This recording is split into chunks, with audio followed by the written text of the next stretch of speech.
This special meeting of the City of San Angelo Development Corporation to be held today, October 8th, at 8:30 a.m. in the East Mezzanine of City Hall, 72 West College Avenue, San Angelo, Texas, for the purpose of considering the posted agenda items. This meeting is called to order at 8:30 a.m.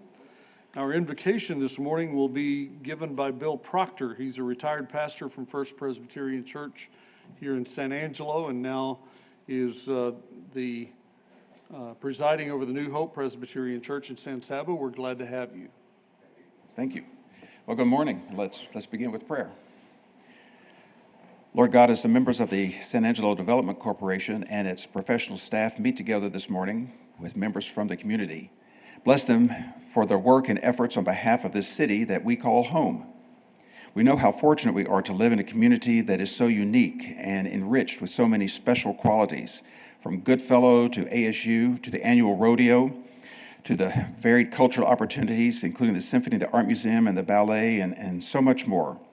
We thank you for the many blessings that are ours, even in this year marked by flooding rains and the loss of life and the damage to so many homes and businesses. Be with those who are still recovering and give them strength for the job before them. Now I ask that you guide these good people in their efforts to promote and make San Angelo an even better place to live and work, and make us good citizens in this life, so that one day we may also become your good citizens in the life to come. For we make our prayer in your great and holy name. Amen. Amen. Thank you, Bill. All right. You ought to consider doing that for a living. We now open public comment. Issues of items that are not on the agenda may be raised by the public at this time. Citizens who have registered for public comment prior to the start of this meeting should speak from the podium, begin by stating their name and limit remarks to less than 3 minutes. Board members may request that a discussed item be placed on a future agenda.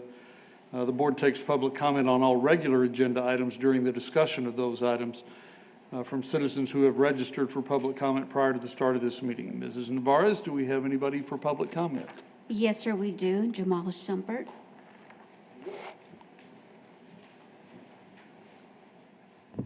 Jamal Shumpert, SMD3.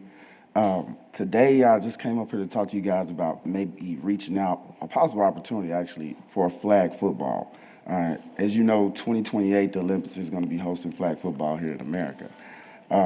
From my research, I've looked up the flag football stadiums that IFAF have, International Federation of American Football.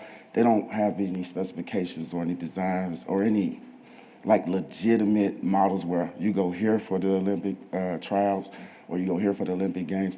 Whereas in track and basketball, you have Olympic qualifying stadiums and arenas. I'm pretty sure they're going to move towards specifying Olympic arenas for flag football sometime in the future, pretty soon.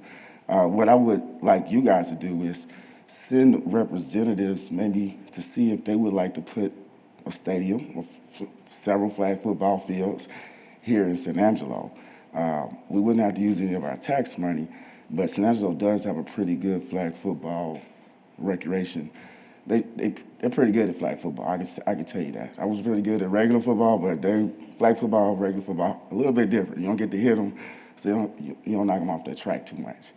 But anyway, the reason I talked to you guys about this is because the city council wanted to do more things for the youth, and having about 10 flag football fields where the actual city itself doesn't have legitimate flag football fields we're using the schools, I think it would be worth a shot to see if they would like to build an Olympic-style flag football stadium here, or even talk them into it, because I know for a fact if you're going to go into the Olympics, you're going to have that business model legitimized, and you're going to have legitimate stadiums, not some high school stadium, some high school flag football stadium.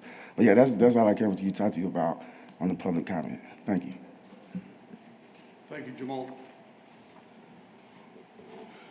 Any comment from the table? Would you like to put any of that on a future agenda item? My only question was to clarify the association that Jamal mentioned. Sorry, I didn't ask you when you were up here, Jamal. It's the International Federation of American Football. They pretty much make all the rules for American football, point blank. And the reason I'm telling you this is because Europe has quite a bit of teams that's going to be in the 2028 flag football team. They got quite a bit of sites. Thank you. Thank you. Thanks, Jamal. All right, we'll now move directly to today's consent agenda. Consider approving the regular meeting minutes for September 10. Consider approving the July 25 financials. Consider approving the August 25 financials. Consider approving a business factory incubator lease agreement by and between the City of San Angelo Development Corporation and RDZ Smart Homes LLC, doing business as Electrician Expert Services, and authorizing the board president or designee to execute all necessary documents.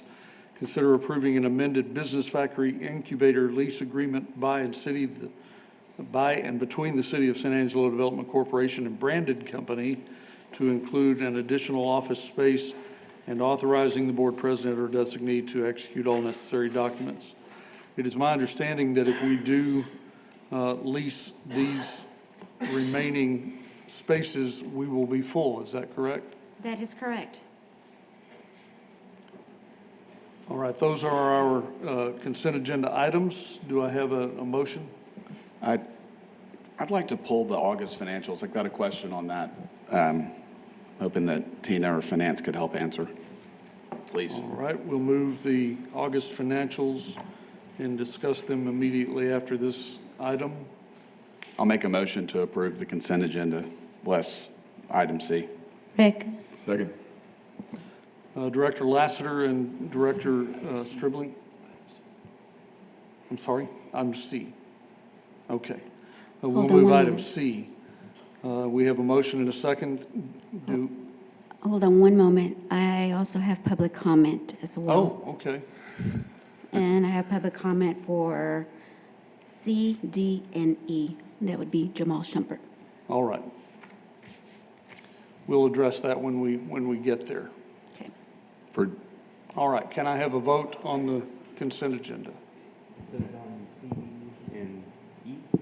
C, D, and E. Yes, sir. Okay. So, yeah, On before you. consent. Yeah, so I think you bring him up to talk about D and E, and then when we discuss C, he could come talk about that one. Okay. Come on, Jamal. I thought you were talking about deeper in the agenda. I apologize. No, you're I thought the same too, Mr. Mayor, too. For C, sorry about this, you guys.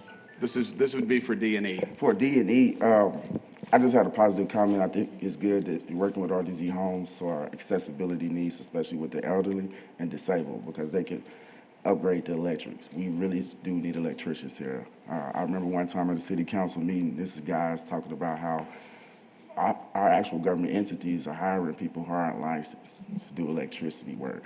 That's going to be extremely important in the future.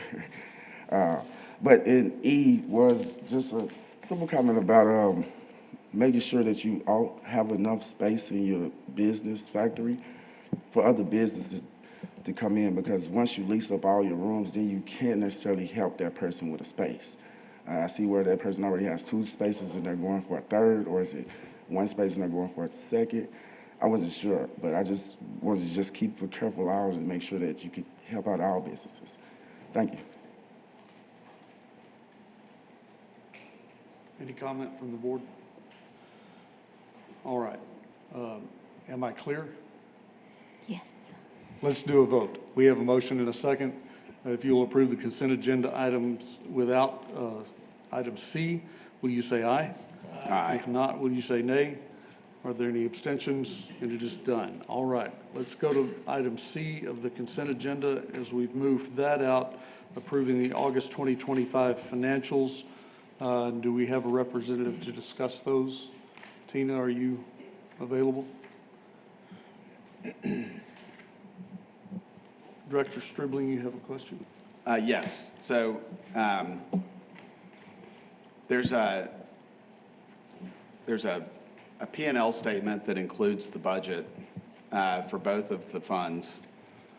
Under actual month, the expenses that are delineated for the month of August appear to reconcile to the disbursement listings, except for on the ballot fund, the $279,000 that's shown to be spent in August for water rights.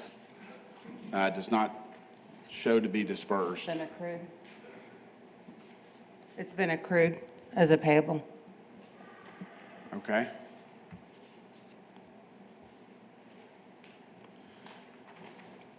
And then there's a West Texas Water Partnership line item for $200,000. Yes. Is that accrued as well? I don't believe it was paid last year, and it hasn't been paid through August of this year, and I'm just wondering if it's going to be. So that's just an amount that we set aside. The water fund budgets that amount for West Texas Water Partnership. And so we budget whatever they budget so that in the case that they have expenditures, we will reimburse them for those expenditures. But we haven't had We haven't had much expenditures. activity. We will make sure by year end to make sure if there is any activity in the water fund that we go ahead and reimburse that. Okay. That's all I had. All right, thank you. Thanks. Any other questions on that item? Thank you for bringing that up. We'll now vote on item C from the consent agenda, if you will approve that item. Jamal has public comment.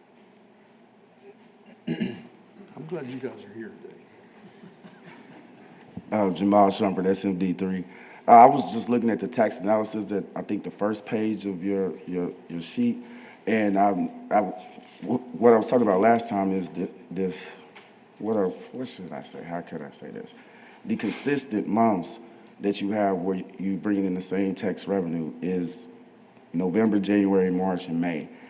Those are the months you can target to maybe sponsor an event and bring in more tax revenue. So you can see maybe if you sponsor an event, you could maybe y'all are doing better than Downtown San Angelo in sponsoring events. Maybe you should get into that. Maybe not. But as far as it looks, all the other months are volatile. Sometimes they're up, sometimes they're down. I would try to find a way to keep the tax money going during this recessionary style time until at least March, May, when there's a new Fed Reserve. May, when there's a new Federal Reserve. All right, thank you. Thank you. Now, do we have a motion that? Motion to approve. Second. Motion from Director Lewis, and a second from Director Mahaffey. If you will approve C, will you say aye? Aye. If you will not, will you say nay? And it is done. Thank you. All right, now let's move to the regular agenda, item A. See, I was into these ABCs. Item A, presentation and update regarding the housing study conducted by Community Development Strategies. Michael Pratt, the Managing Director of Community Development. Is he in the room?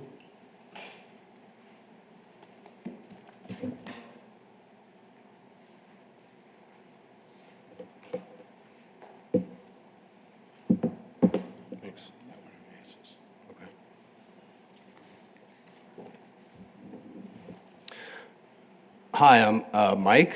I'm with CDS Community Development Strategies. We've got, I can just give a brief intro if y'all'd like, or we can just get started, whatever you'd like to do. Give us an intro. Okay. I work for, like I said, CDS. We're a small consulting firm out of Houston, and we do economic development, urban planning, and real estate consulting.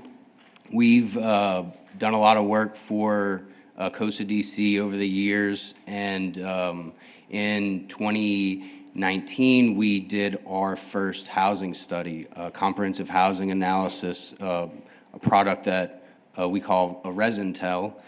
So in 2024, we spoke with Mr. Dane about updating that, and so we really didn't get started on the work until the beginning of this year.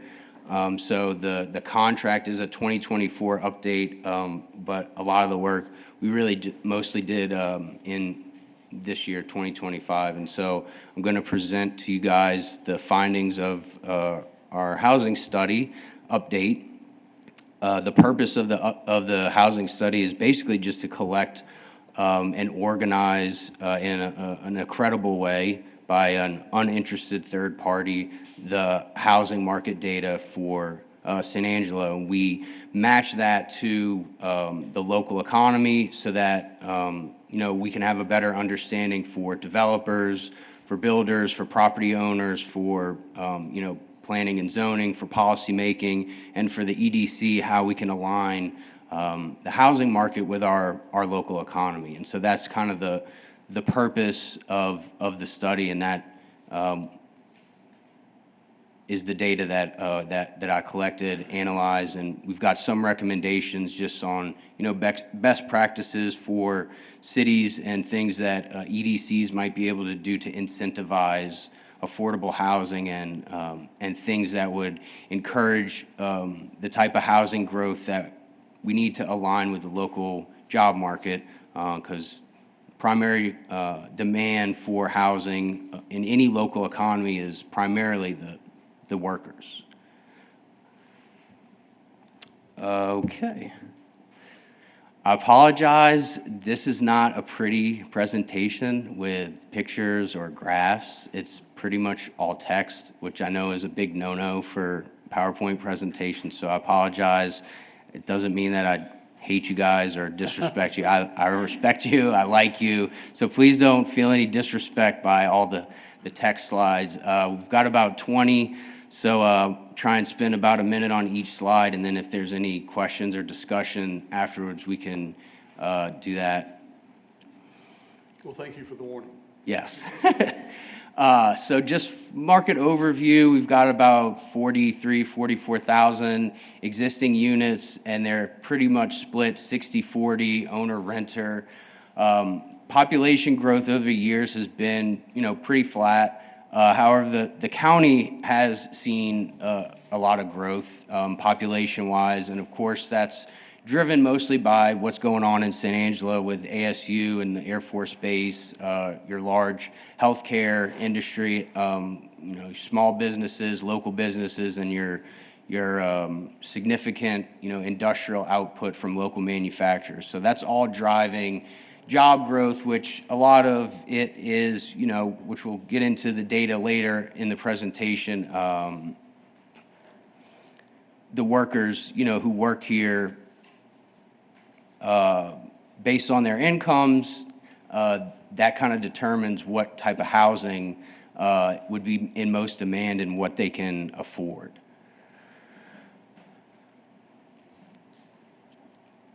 Housing stock in San Angelo is old.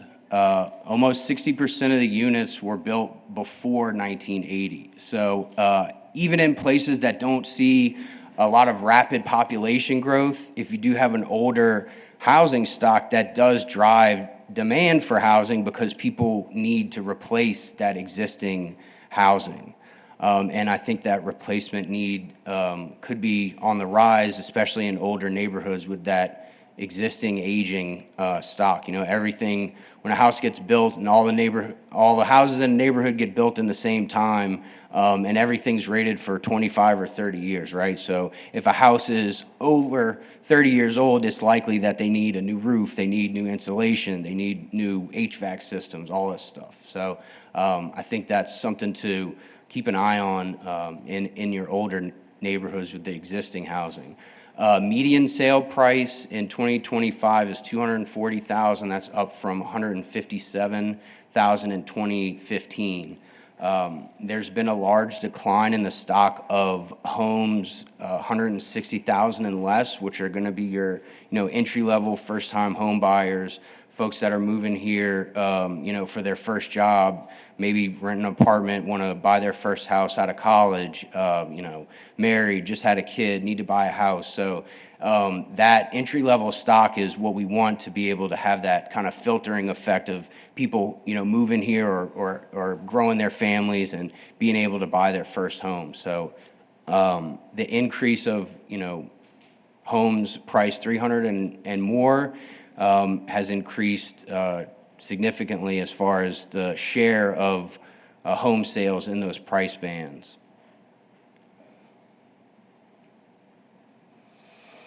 As far as rents go, so CoStar data is what we use to gather the multifamily data. That data says that the market occupancy is around 92%, which is healthy. You want to have some vacancy so that way people have a place to rent if they, like I said, move here or expand their family or what have you. However, when we go and we did our field research in April and go and interview individual, apartment complexes and talk to the leasing agents there, most of the people we talked to, they said, we're full. We're 95% or 98% or 100% full. So what I believe is happening is there's some maybe underperforming properties, maybe older market rate complexes that have higher than average vacancy, just maybe because they're not optimally managed or had the types of upgrades or, tenant change upgrades that typically happen. And so that can lower, the occupancy of some complexes and, make it look overall like, hey, we've got pretty low occupancy. But when you dig down into it, really, the most desirable places, the most affordable places, the places in the best condition that people can afford are all full. And so, as a housing market analyst, that would indicate that there's likely demand for additional rental units. Naturally occurring affordable housing, that's that existing older stock of, single-family rental homes, older apartment buildings, and this is really providing the affordable housing supply for the city. And so preserving those existing homes is very important. This is a map in the report, tons more information in the report than what's going to be in this presentation, so I'd defer to the report if there's more information or data that people want to see, but this is just a map of apartment complex locations based on the number of units and the type of complex that is. So, market rate, affordable, subsidized, and also mobile homes are on there as well. So again, looking at the rental market, we've got, about 800 affordable units, which seems a little low. So if we wanted to target, let's say 15% of our rental units affordable, that would put us at, about 1,650 units. So we would need about 850 more affordable units to get to that kind of 15% share of, affordable units in our rental market. As I explained, CoStar data says it's 92%, but when you really start looking at individual properties, most of them are full. The ones that are maybe less desirable, not optimally managed, have a little bit lower occupancy, so they're not really, we're not getting as much supply out of those properties as we should be or could be. As far as housing affordability, yes? Do you mind going back to the previous slide? See no occupancy or any indication under the Goodfellow line? Goodfellow has 250 units. I was not able to get, that information isn't in CoStar, I guess because that's base housing, and so they don't, I guess, share their property data. I did send several emails to try to gather this data. There's a lot of information in the report about Goodfellow as far as how much the officers and other folks on the base are getting as far as their housing allowance. And like I said, we've got some more information about Goodfellow, but no market data for the 250 units that they've got there. Okay, all right, thank you. One more question on that. But they're chart. full. I'm sorry. They're full. They're So- 100% full. So whenever you did your calculation on the occupancy at the bottom, you didn't take into that account? No, I didn't put a zero there for Okay. Goodfellow, no. Thank you. But it's 100% full. All 250 of their units are full. And that's what we're seeing is that, local workers have to compete with Goodfellow and ASU for rental housing because there's not enough rental housing at Goodfellow or ASU on base or on campus to house everybody, right? And if they grow, if they add people, as enrollment has been growing year after year at ASU, then now you've got ASU and Goodfellow also, workers, healthcare workers, people that are moving here for jobs. They're all competing in the rental space, right? And so that's why the rental market is so tight, and that's why, having enough rental housing is really what's going to help cool the market. When we got all those apartments, Creek 27 and Wolf Creek in 2019, that's why we didn't see the overheating of the housing market in San Angelo that we saw in a lot of other places during COVID. Even though the prices did jump, they didn't jump as much as they would have if we didn't get that new supply of rental units. And, Creek 27 and Wolf Creek, they're full, right? And they leased up in like record time, which again, as a market analyst would indicate that there's excess demand for rental units that we're not reaching. All right, thank you. And so again, that's going to drive the price up, right? When demand is high and supply is low, is what generates, that increase in pricing. So based on the median income of San Angelo, about $62,000, an affordable home, which is not more than 30% of someone's income, would be $185,000. So that's really the price that is in most demand. Is a $185,000 home. And of course, we know builders in San Angelo have a tough time building anything under $250,000 or $225,000. So that's kind of that gap here that we're seeing between the cost of what they can build and what we're actually what people can afford. Same thing for the rental prices. Now, most renters, the median income for renters in San Angelo is $44,000, much less than homeowners. So for a person making $40,000, $1,000 to $900 a month is that's 30% of their income, right? So once they go over that, now their cost burden, their housing cost burden, they're paying more than 30% of their income on rent. And so again, the supply of those rentals and those single-family homes has shrunk over the last 10 years. Again, 15 to 20, we'll look at the employment data later, but this is most of there's 8,000 or 9,000 retail workers in the county, and so they're not making any more. If they're making $15 or $20 an hour, I'd say they're probably doing pretty good. But even at that, they can't afford $1,000 a month or $900 a month apartment. Talking about the housing cost burden, 20% of owners were housing cost burden, 47% of renters in San Angelo pay 30% or more of their income on housing. So almost 50% of renters in San Angelo are paying 30% or more on housing. As I said, 45% of renter households earn less than $50,000 annually, and that's compared to 34% of owners. And again, that's the median household income that I mentioned, the kind of contrast that we see between homeowners and renters. So, homeowners are doing pretty well. Renters are having a tougher time.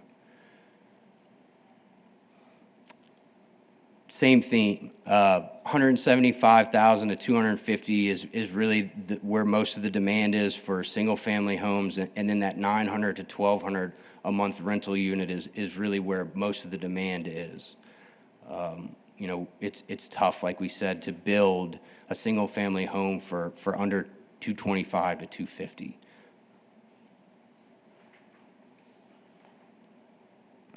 So job growth, again, I have the strong sense that it's job growth that's generating, the demand for housing that we need to make sure that we're, keeping up with.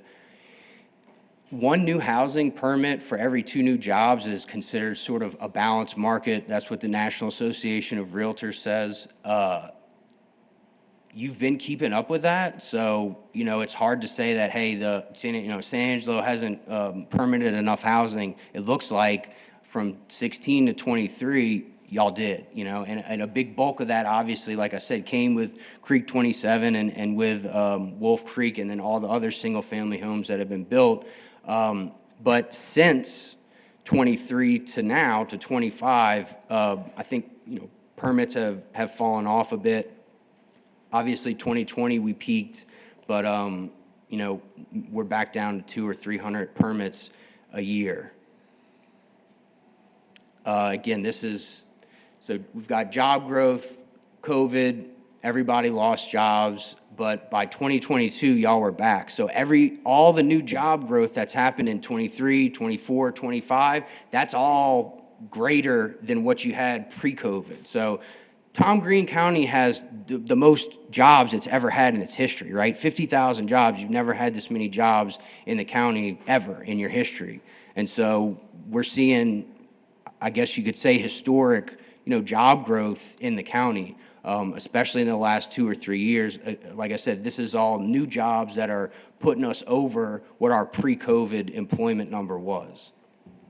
And then we match that up with permits and see that, the last few years, permits have fallen.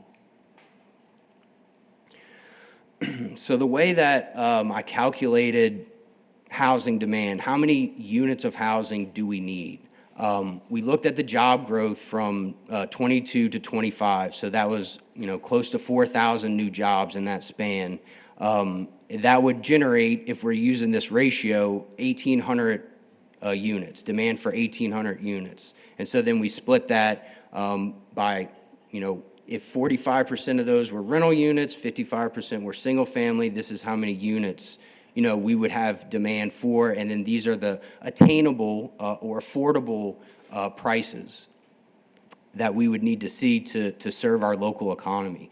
Now, looking into the future, 25 to 30, we've got kind of 3 scenarios, right? Conservative, aggressive, or average job growth. And so if we had, either one of those scenarios, then we've extrapolated out what that, housing demand would be over those years. And again, if one company comes in and that's 600 people, or one company comes in and that's 800 or 1,000 people, I mean, that's just one company. So I think that's a pretty fair assessment of what, future job growth trends may look like. So I created this table. These are all the employment sectors in Tom Green County. And of course, most workers in the county work in San Angelo. And then we've got number of employees employed in those sectors, their average annual income, and then the affordable home and for sale prices for those workers. And as I mentioned, you're looking at, healthcare's decent pay, but once you get into retail, accommodation and food, hospitality, education, these are your, 3 of your four largest employment sectors, and they're also the lowest paying. And so again, this is why we're seeing this demand for lower priced for sale homes and rental units, because the bulk of our employment are folks that make between $20,000 and $40,000 a year, and they can't afford a house, right? There is no affordable home price for those incomes unless they get married or have dual incomes or get a degree or get a skill and increase their wage. And of course that's what we want people to do with local economic development, but we've got to have the housing market that can allow those maybe families who can come in and say, maybe I can go to ASU and maybe I can get a certification and maybe I can get an apartment and maybe I can get married and have kids and buy a house, right? And so we want to have a housing market that allows those maybes to materialize and happen, and for people to put down roots, and that's how we're going to develop our economy locally. So just key conclusions. I've kind of repeated these same things throughout this whole presentation. There's so much more information in the report. There's no way that I could, put it all into a presentation. So, I've done the best I could with this. I think planning and zoning has a lot of good ideas. I think they're working on some things. They're working on their permitting software so that, the permit data is more available and, things can be submitted online, signed online. But we want to make sure that we cut down the cost of regulation, right? If the cost of regulation for building a home is 15 or 20% of the home, we want to reduce that as much as we can. So, lowering minimum lot sizes, liberalizing your single-family zoning to allow for, people to come in with the info program and build new duplexes and fourplexes, in existing neighborhoods, or, take a 50-foot lot and, maybe demolish an old structure and subdivide it into two 25-foot lots. And now you have two smaller, more affordable homes where one, larger 50-foot lot used to be. These are the types of things that cities are doing. This is best practice in land use and housing development to allow for these missing middle housing types, which are not just big, giant 250-unit apartments. If we had 250 ADUs scattered throughout a neighborhood, that's not going to put a strain on, existing infrastructure, because these neighborhoods already have streets. They already have utilities, right? They already have pipes. And so theoretically, we can cut down the cost of housing production by, allowing the market to come in and provide smaller homes, rental units, things that our local workforce really wants and needs, but sometimes the codes don't really allow to the number that we really need, to meet that demand. So again, reducing that, the minimum lot size. We do have special single-family zones that do have smaller than, 50-foot lots, but that's just, these are just things to keep in mind and to make sure that we're doing best practices as far as, allowing housing to get built that we need. And I think that's it. Yeah. I've been sitting here thinking about the things that you've shown us, and am I correct in my thinking that if we were to, in a public-private partnership, provide 250 units on Goodfellow, would that then decrease the demand on housing for Goodfellow in the retail establishment and free up some of this?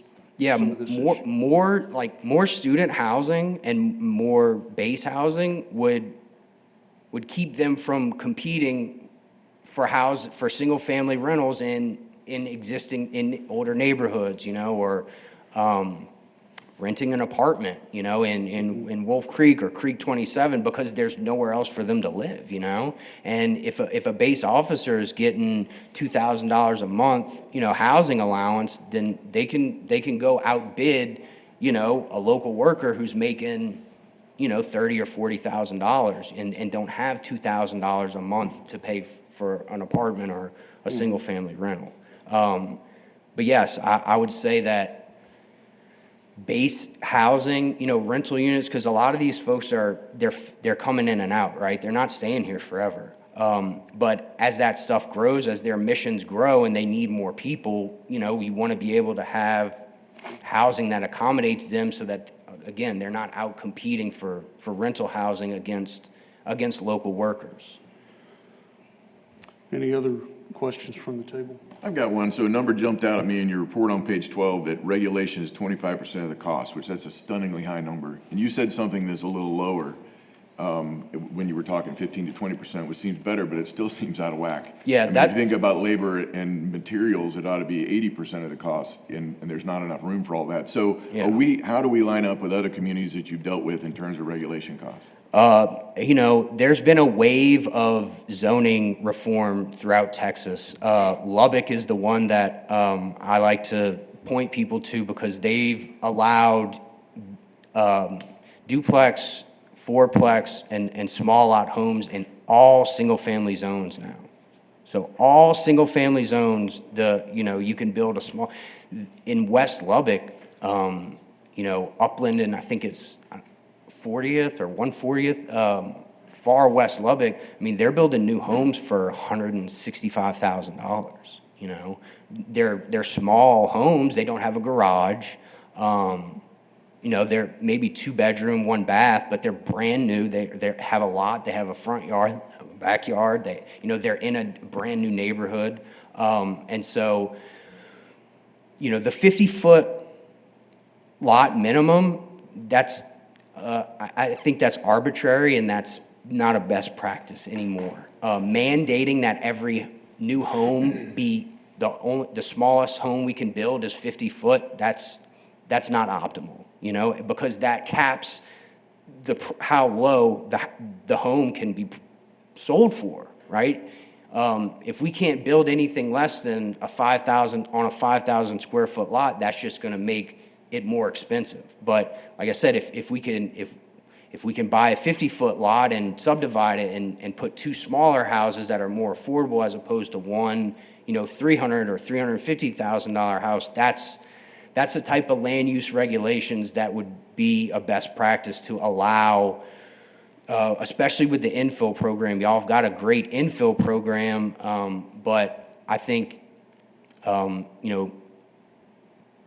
again, this is, for lack of a better word, liberalizing the single-family zoning, allowing a variety of those missing middle housing types, that those can't be built on a 50-foot lot, right? All those things, and allowing ADUs. There's pattern zoning. There's things where, so like let's say we want to create an ADU program. We'll create a pattern zone where we pre-approve. The city pre-approves elevations, right? So maybe there's 5, and a builder can come in, say, I want to be in the ADU program. I've got the lot. Everything meets the requirements for the program.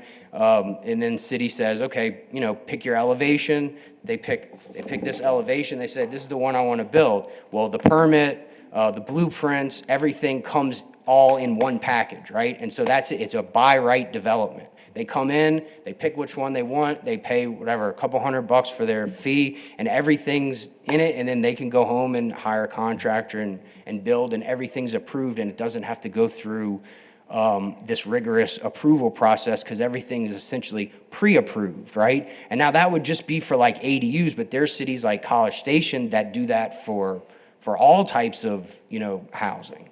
So there, again, a lot of this is in the report, and I'm available at any time, phone or email, if any of y'all have more questions, or anyone watching on YouTube or in the audience, or, residents, my email address and contact information is in the report. So anytime you have any questions about any of this stuff, or advice, feedback, whatever, I'm always available.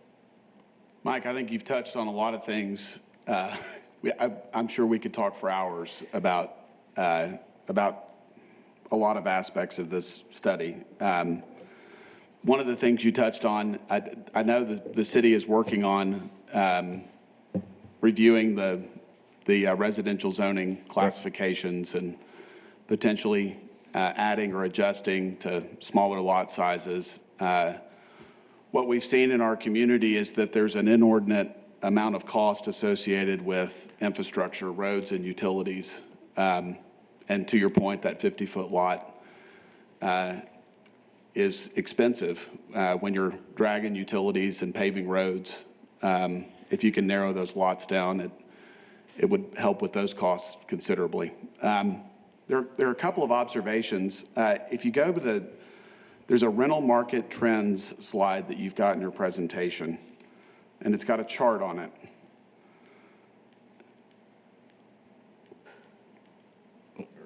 All right. So if you look over at the average rent per square foot, there is no gap between affordable and conventional. Can you speak to that, and in your observations with other markets? That looks really unusual. Is that because of our old No, apartment stock? Is it, that what the market bears? You know, in most markets, the per unit square foot cost to build affordable is typically higher than market rate. right. Okay, and that's why CDS, Mike Prats, tries to preach, what can we do with our regulations to allow the market to build enough housing and the types of housing that we really need and can afford, so that we're not depending on HUD or housing authority to provide the housing that we need. And in a lot of places, we've seen, like Lubbock, that there are ways to cut the red tape, cut the regulations. You know, I live in Houston. Houston has no zoning at all. It's all by right development. If I can buy the land and I can pass health and safety inspection, building inspection, I can build whatever I want. And that's why Houston is one of the most affordable, cities in America, because the market is not stupid. Builders are not stupid. Builders are not going to build something that's not going to sell or not going to rent because their reputation is online. Their living is on the line. So they're going to create a product that they know people want. And with talking to your local builders, the stuff that people want in San Angelo are garden homes, patio homes, duplexes, very small homes that don't require a lot of maintenance. But if we can only build those in certain areas where the infrastructure is very costly and the surrounding property is so expensive that the cheapest we can build a patio home is $300,000, well, then we're not really reaching where the demand really is. Okay, so on the affordable home price target, you talked about how our average kind of entry-level home price is $225 to $250. The square footage is obviously a function of that cost. So can you give us an idea of what you think an adequate square footage home would be to reach this entry-level price of $185,000? I think, like I said, the stuff in West Lubbock was what I would look at if I were you. A 900 square foot home is not as small as you think it is. Okay. So 900 to 1,000 square feet, again, with, no garage on a small lot, that's an affordable home. And it's not subsidized and it's not depending on outside funds. Yep. That's something that the market can provide if the regulations allow you to build on a small lot, a small home on a small lot. Right now, I don't know that the zoning in San Angelo is aggressive enough, if you want to say it that way, to allow for those missing middle housing types. Because if you look at that picture, it's got the square footage of each of those unit types on that chart. Yes. For the rental housing. And that's rental and for sale. Okay. A lot of y'all's rental units in San Angelo are single-family rentals. Right. So Creek 27, it's technically multifamily, but those are single-family units, and they're small. Right? Again, Yes. they're small. They don't have garages.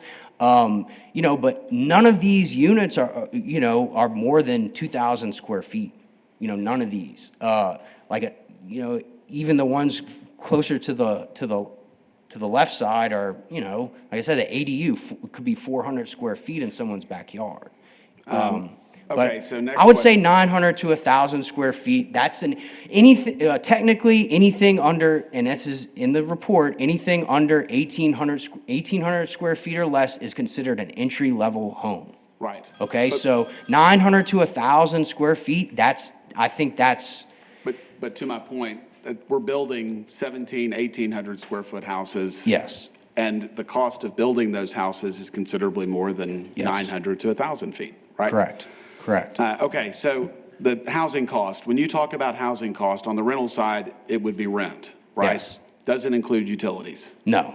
Our Okay. analysis does not include utilities, no. On the owner side, would that be mortgage, taxes, and insurance? We use the ACS data for housing cost burden. I would have to look and see what they put in there, but I believe it's it's only the mortgage. Now, when I do the affordability table Yes. for what can San Angelo workers afford for a single-family home, that is 100% comprehensive mortgage model. I've got the PMI, and that's on a FHA model because we want to see what can the person who can, what people who have moderate incomes who can, who need FHA financing and need a 3.5% down payment. Yep. That's what I want to model and see,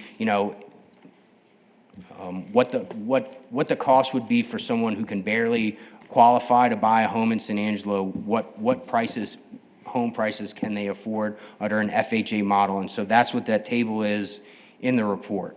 And Okay. yes, that has the 2025 property tax rates. Yeah. It's 100% all the costs. The census data, I don't think has that. My table that I estimated affordable home prices for local workers does. Okay, thank you. Mike, I had one question. So you did the housing study. When was the last one that you did? In San Angelo, we did, in 2018, we worked on it. I think 2019, it was complete.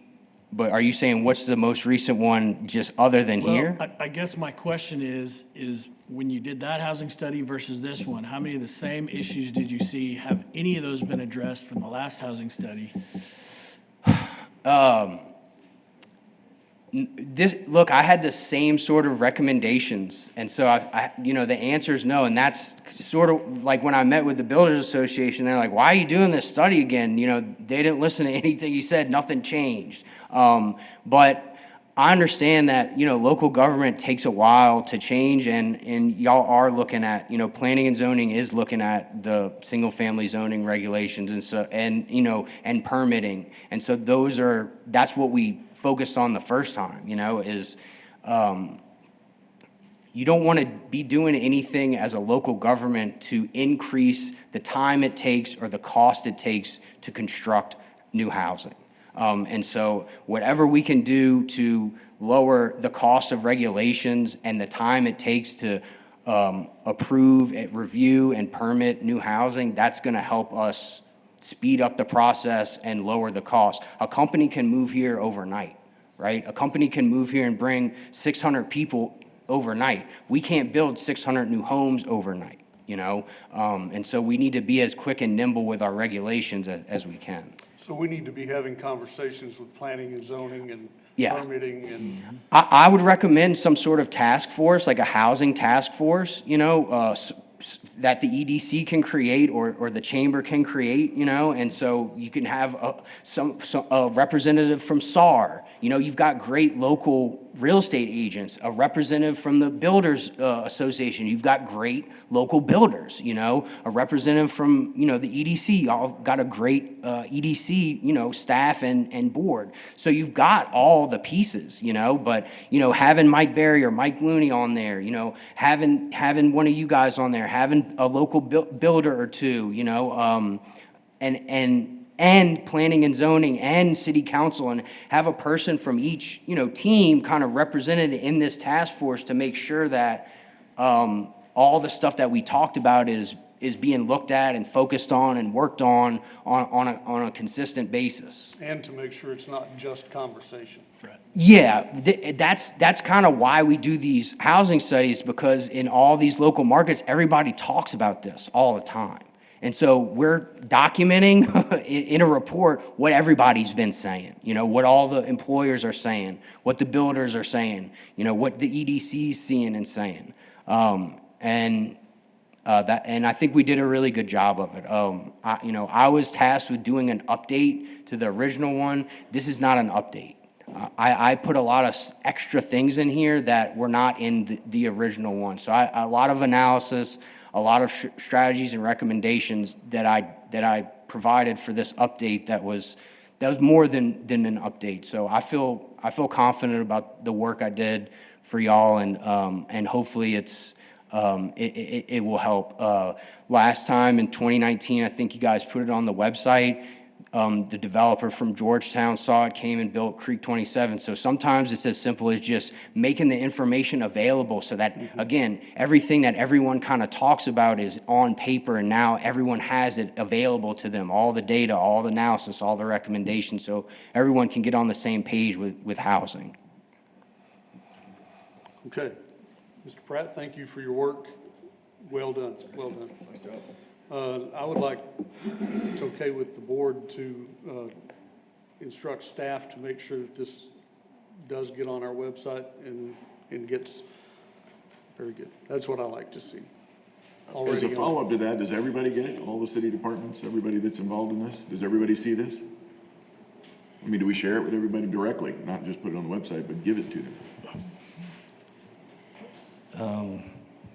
Certainly, we will share it. The question is about the political will for the action that you're talking about. I think a stakeholder group is absolutely appropriate. In fact, just several weeks back, we had a meeting with a builder and a realtor whose names you would recognize, and they were seeking solutions for affordable housing construction. And so I think the appetite to participate in a stakeholder group is there. And it's just a question of spinning that up and addressing it. And of course, affordable housing is an element for workforce. And we've got our workforce guy right here on the front row. And so that it does fit into a conversation that we'd be a stakeholder in. And to your point, you know, I mentioned earlier that I know the planning department is looking at the residential zoning classifications and making some changes there.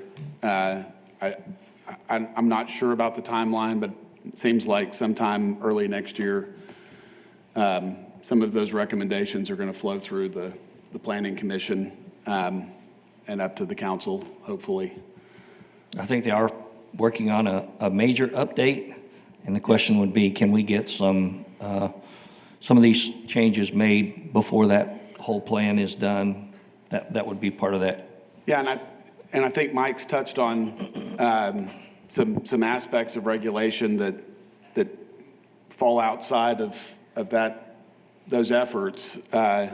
Streamlining the permitting and approval process, and getting plans out of the city in a timely manner would be, you know, a really important thing to try to look at and address. It's not being discussed at this point, but I think would be helpful.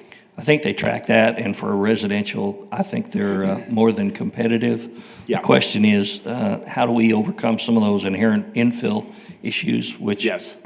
I think Mike talked about extending utilities. Yes. And you know, the reason those infill locations weren't developed is because they were expensive at the time. Yes. And they remain expensive. And so what is the city's role in facilitating that? You know, to what extent is it a financial burden or obstacle or a regulatory? And I know that for some time now, more than months, our planning leadership has talked about a new view, a sustainable financial model associated with planning, wide lots with lots of street frontage. Yeah. Are financially difficult to sustain in the long term. They're losers from a tax perspective. So you want narrower lots. And so they've been advocating for that. And I think the will is there. I think the political will is there to have that discussion, and certainly spinning up a task force to support that discussion and possibly drive it on some of the issues would be not a bad idea. Question, Mike, on page 100, you've got a highlighted comment that you're needing additional information from the city for the platted and approved or proposed or future use. Is that something you've requested from the city that you have not received, or but do you anticipate updating this? I've requested it a few times, but I think there's an issue with separating multifamily and single-family permits. I guess the system doesn't distinguish between the two, so separating them out is, I guess, difficult to do. I'm not certain. I think this is part of the reason maybe why they're updating, I guess, their software system for the permitting, is to be able to have, data like this on hand to analyze. But yeah, typically, we would get all of the new platted stuff so that we have some idea of what's the number of multifamily and single-family units that have been platted but haven't started construction yet. So trying to build out the pipeline. Yeah, just understanding what the existing pipeline is to know what, Yeah. Future demand would be as far as, number of units go. I just think if a potential investor was trying to look at this report and this page is blank. The pipeline would be important. They're going, well, what can I do in San Angelo without having to drive here and talk to people on the ground, which that helps. But a Certainly. lot of times, developers are looking at the data.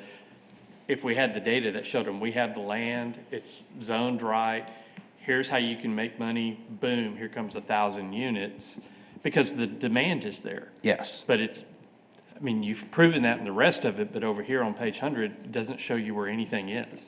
Yeah, anecdotally, when we met with Aaron and the staff, they did, verbally tell us, that there was 4 multifamily projects that had been submitted and platted but just haven't started. A few were for financial reasons, financing. I think one was infrastructure, and then another, I can't remember. It was difficult to get that information out of the notepad and into the report. And so it's easier, obviously, to just get that data like in a spreadsheet or something. And so if we can get that, obviously I can put that in and send out an updated Thank you. document. Thank you. Well, gentlemen, I don't want us to fumble this report, just receive it and then drop it. Is there a specific item that you guys would like to pull out of this report for a future agenda? Let's jump on the task force. All right. I think some direction about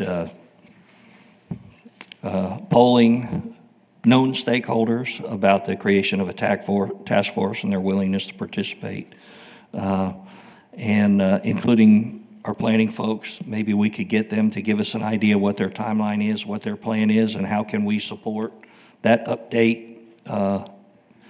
And then if they've got a timeline and objectives they've got, is there a separate track we would take some of those secondary items to support their update? We just have to see. So we have Rick Wise in the room today. Rick and I will talk about how can maybe we get an update from Aaron next meeting about what his plan is, and begin the discussion about how a task force might be utilized to support that.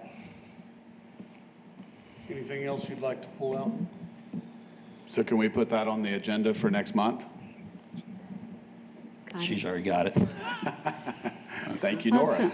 Also, just to let you know that Mr. Pratt did offer, when he emailed me this past week, if you receive any calls from anyone, I have a hyperlink, so that I can forward that to you, so that way anyone that wants a copy, Why I don't you can go send ahead that and to you. just do a bulk email to us, Will do. and we'll have it at hand then. Okay, So okay. one final point on Matt's point on page 100, can you get them to provide that information? Seems like somebody with a big G tablet could figure that out. So, just to give a little background on that, the permits department gets hundreds of public information requests. So basically, they are inundated and we don't have the staff. So what they do is they pull what we have.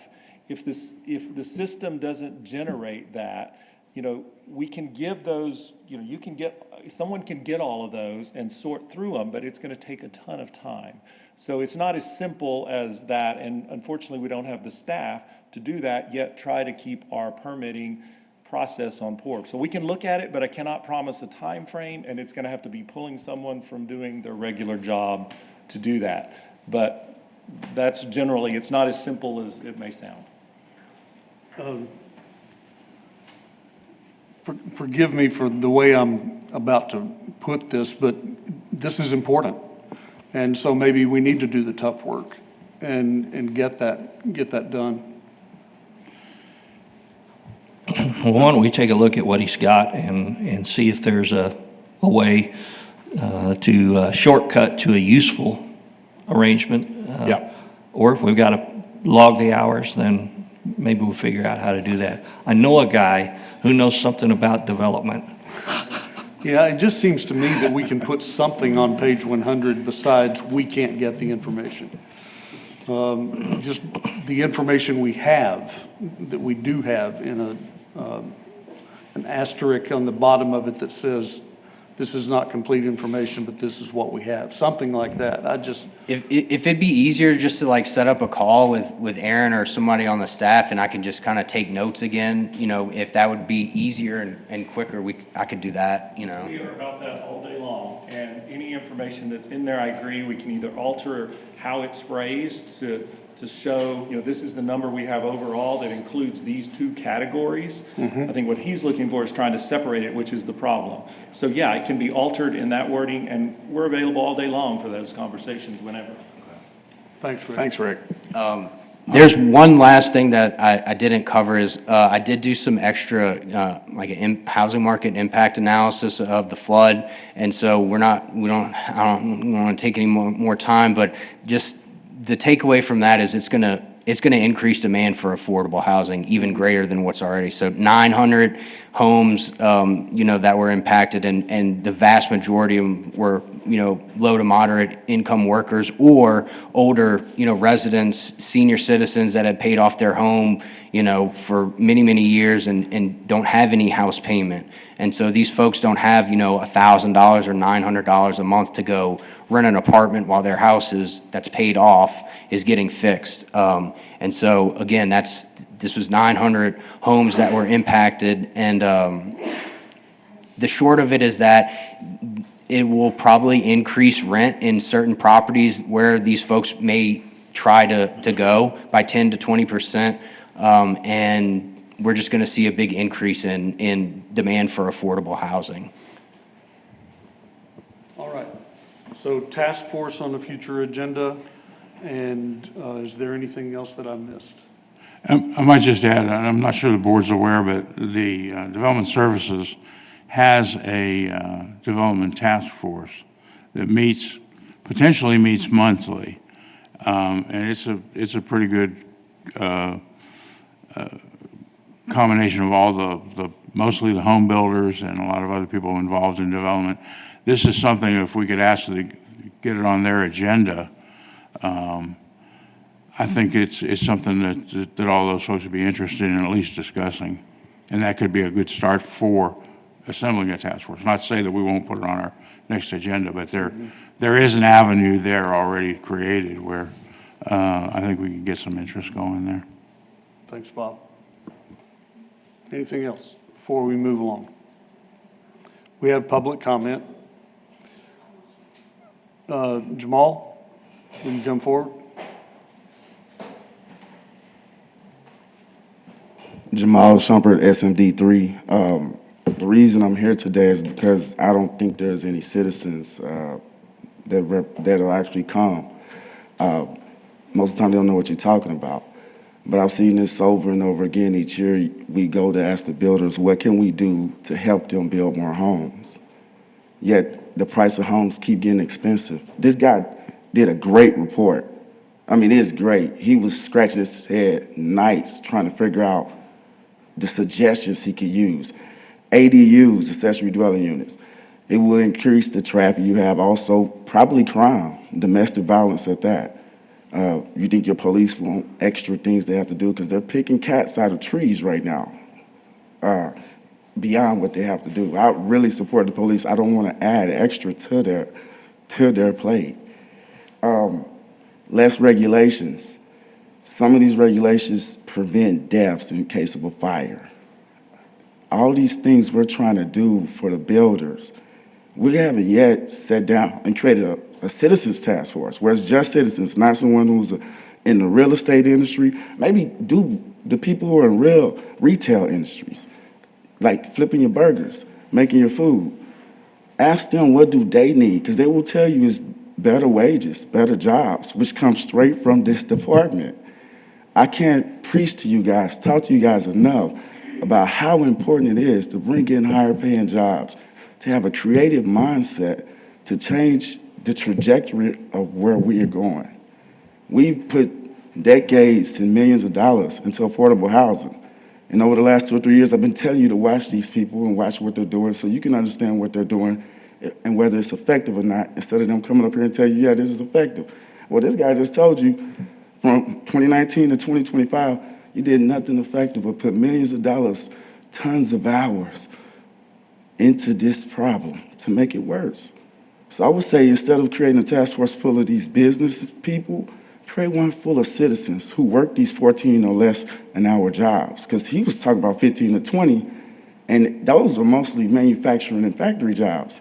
If you're at Sonic, it's like 8, 9. Some places even still minimum wage. And just so you can understand, as a board, we gave $100,000 to a company that pays their workers $10 an hour. Those are the types of things. Not to say that they didn't need it, but I'm saying we could have done much better over those years.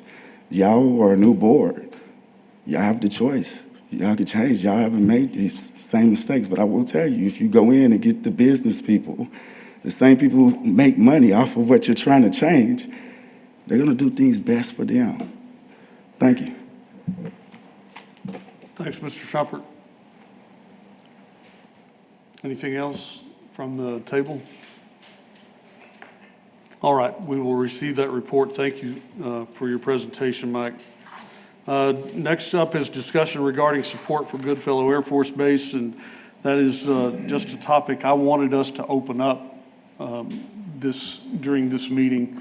I have heard you say that you want to drive this bus. You don't want to just open your catcher's mitt and receive, but you want to come up with plans and ideas and thoughts that we can drive to city council and be creative in how we support our community. And I hear that, and I want to, I thought we could start with Goodfellow Air Force Base. I hear around the community that if we don't want to say the B word, there are topics of conversation on the Hill and in the Pentagon talking about how they reduce the places that they are providing force and training and that sort of thing. And I don't want Goodfellow to be on that list.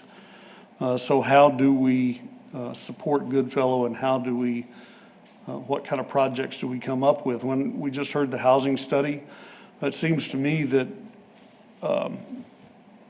if part of our mandate is affordable housing and supporting the employment workforce in San Angelo, that those two things might be able to come together. I don't know the rules and regulations, Mr. Attorney and Ms. Attorney, about what we can fund and what we can't fund.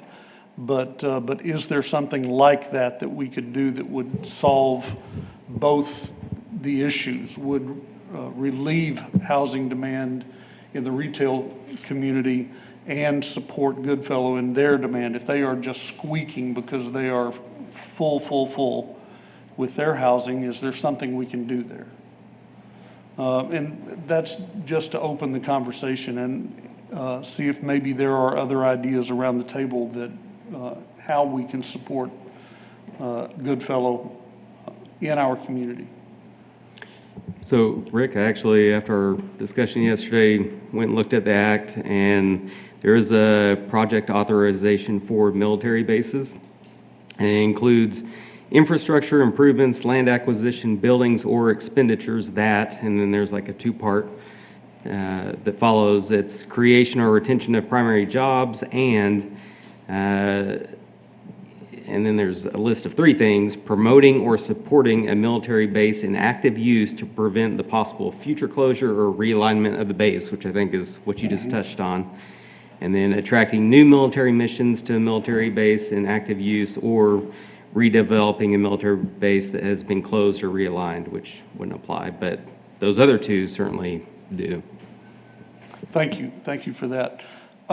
It was, I don't know, maybe 10 years ago that we began seeking public-private partnerships between Goodfellow and the City of San Angelo and Chamber and private individuals to create a better place for Goodfellow to exist.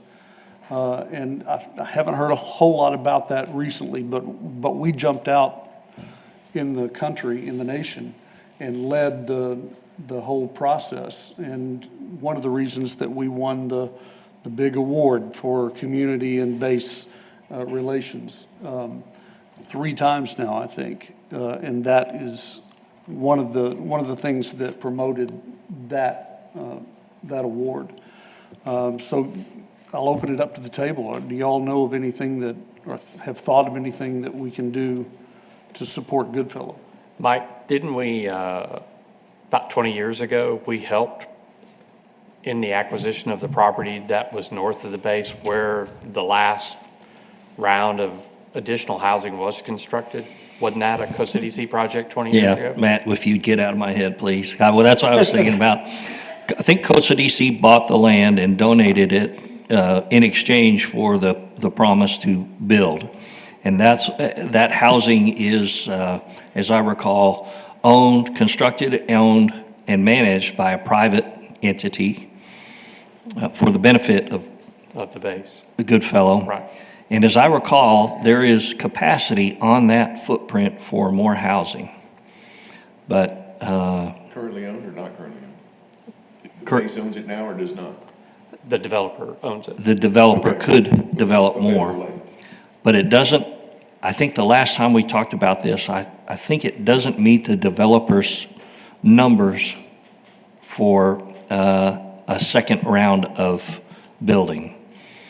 And so I think whether as a Goodfellow stakeholder group or as a housing stakeholder group, it's appropriate to reopen that topic. Well, we need to find out how many units are being taken up off base, and what that relief would be. I think that's the number he would need to know as how many units he could build or how many houses. Or if the I'm numbers thinking- don't work, well, what do we need to do maybe from an infrastructure standpoint that might help his numbers work? I agree. It'd be nice to fill in the blank on his report too, like, can we get a Goodfellow to help us with that? I think we, the community, I think pushed at a very high level to try to force the private entity to build more units because we felt like the demand was there. This isn't the first time we've felt a housing crunch. And previously that crunch was very much oriented around support for Goodfellow personnel. So I think it's absolutely the right time to open that conversation. Could there be an opportunity for the Development Corporation to acquire the undeveloped land? They If looked at that developer too. doesn't want to They build it? didn't want to do that, and I think it's time to re-ask all of those questions.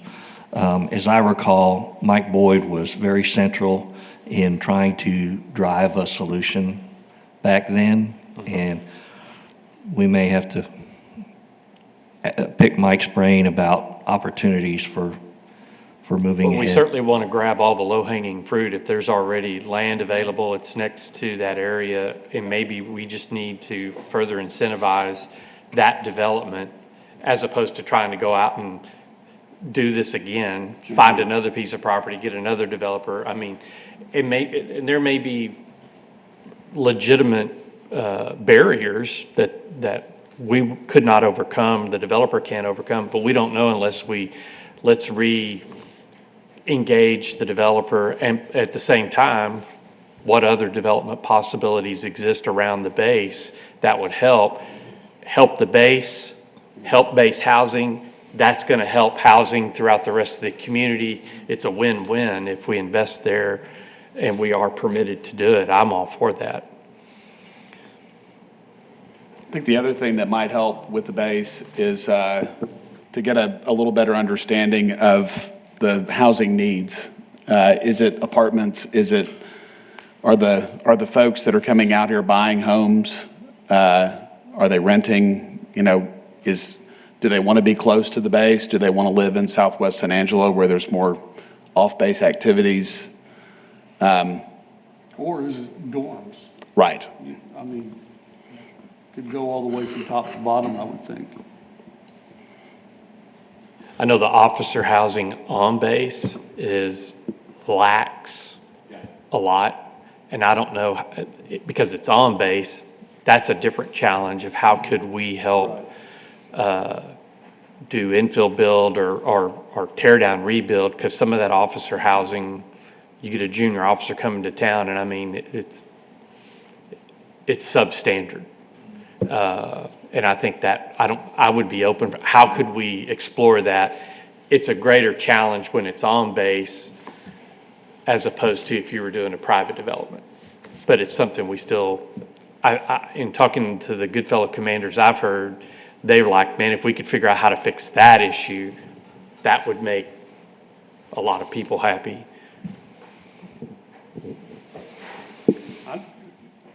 According to what I've heard, there's a lot of officer level that will go off base because they don't want to live there. And so there's the demand on our retail product as well. Yep. I've also heard that there is need for support at Goodfellow that is much smaller than what we're talking about here. I don't mean to say that we don't need to reach for that kind of level of support, but there are other things that Mr. Lanius came to me about a list, 3 pages of things they wanted to do for Goodfellow, and I would like to invite him to our next meeting to go through those items and see if that is something we can help with as well. And so if it's okay with the table, we'll put him on our next meeting, next month's agenda, and continue to pursue this. Thank you, Nora. That's all I have for that discussion. Is there any other discussion on that item? No, it's a great topic. Okay, Appreciate you bringing it. all right. Rick, I also have a public comment on this. Public comment. Mr. Shumpert, I assume? Jamal Shumpert, SMD3. I'm not sure if they want to stay by the base, but the city just annexed over 1,000 acres. I'm not sure if that's going to be for the landfill in the future or what it's going to be, but we did annex over 1,000 acres in the spring. But I actually thought the Goodfellow conversation was about community engagement, and one thing I've been trying to do, well, seeing if it's even feasible, if we'd have enough people, is to do things like community versus cops in certain types of games and sporting events, maybe even fishing and clay shooting.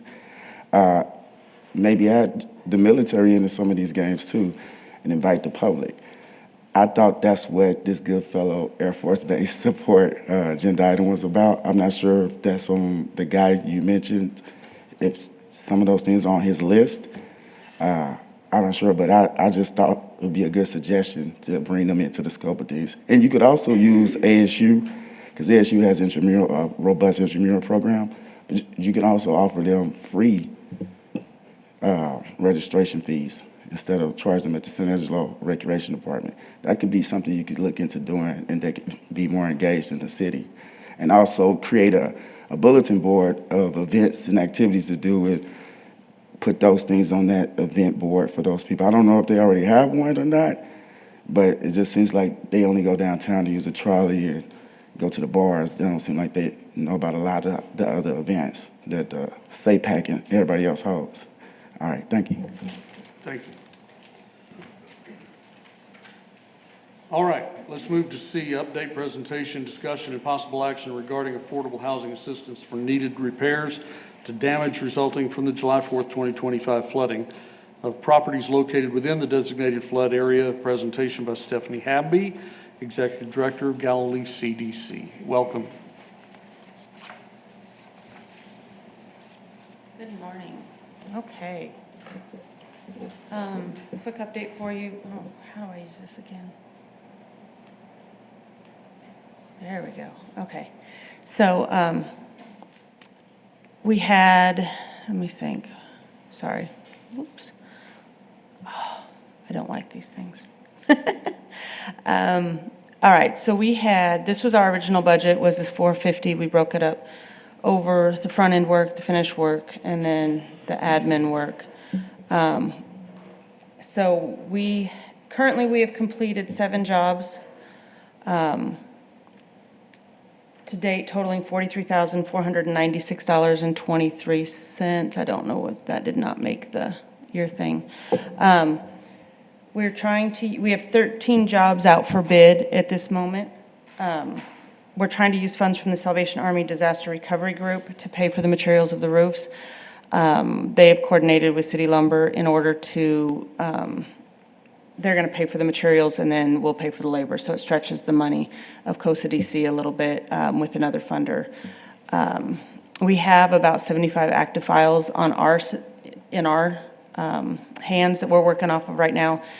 15 homes are out for assessment, which means what we do is we get a needs assessment in and we send someone out to do a home assessment to make a list of everything that needs to be done on that home so we know what we need to tackle first.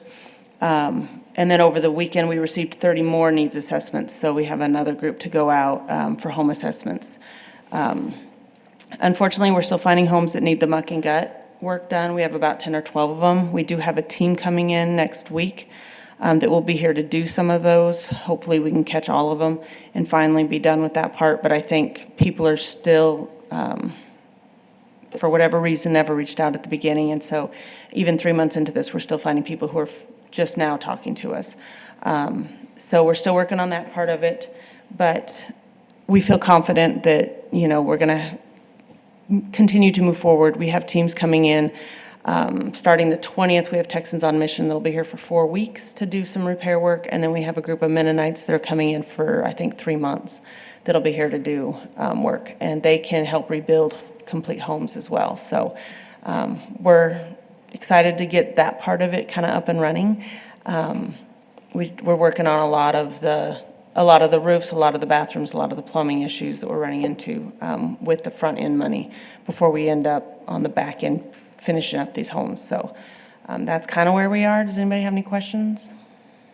The group of Mennonites that are coming to our city, I understand that they have reached out to churches around our community and are using them for overnight stay. And I hate to hear that they're going to be sleeping on floors for 3 months in churches around our area.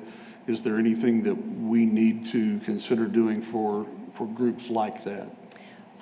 We have, we just got everything taken care of. I think yesterday we're trying to pull the permits to put bunk trailers up at one of their sites with shower and laundry and stuff, which is obviously more comfortable. Right now, I know that group is working with Sierra Vista United Methodist Church, and they're housing them. So where they're housing them, I'm not sure, but most of the time they bring in air mattresses and stuff like that and cots. So I haven't heard that they need additional housing, but we certainly have opportunities with the bunk trailers that are coming in.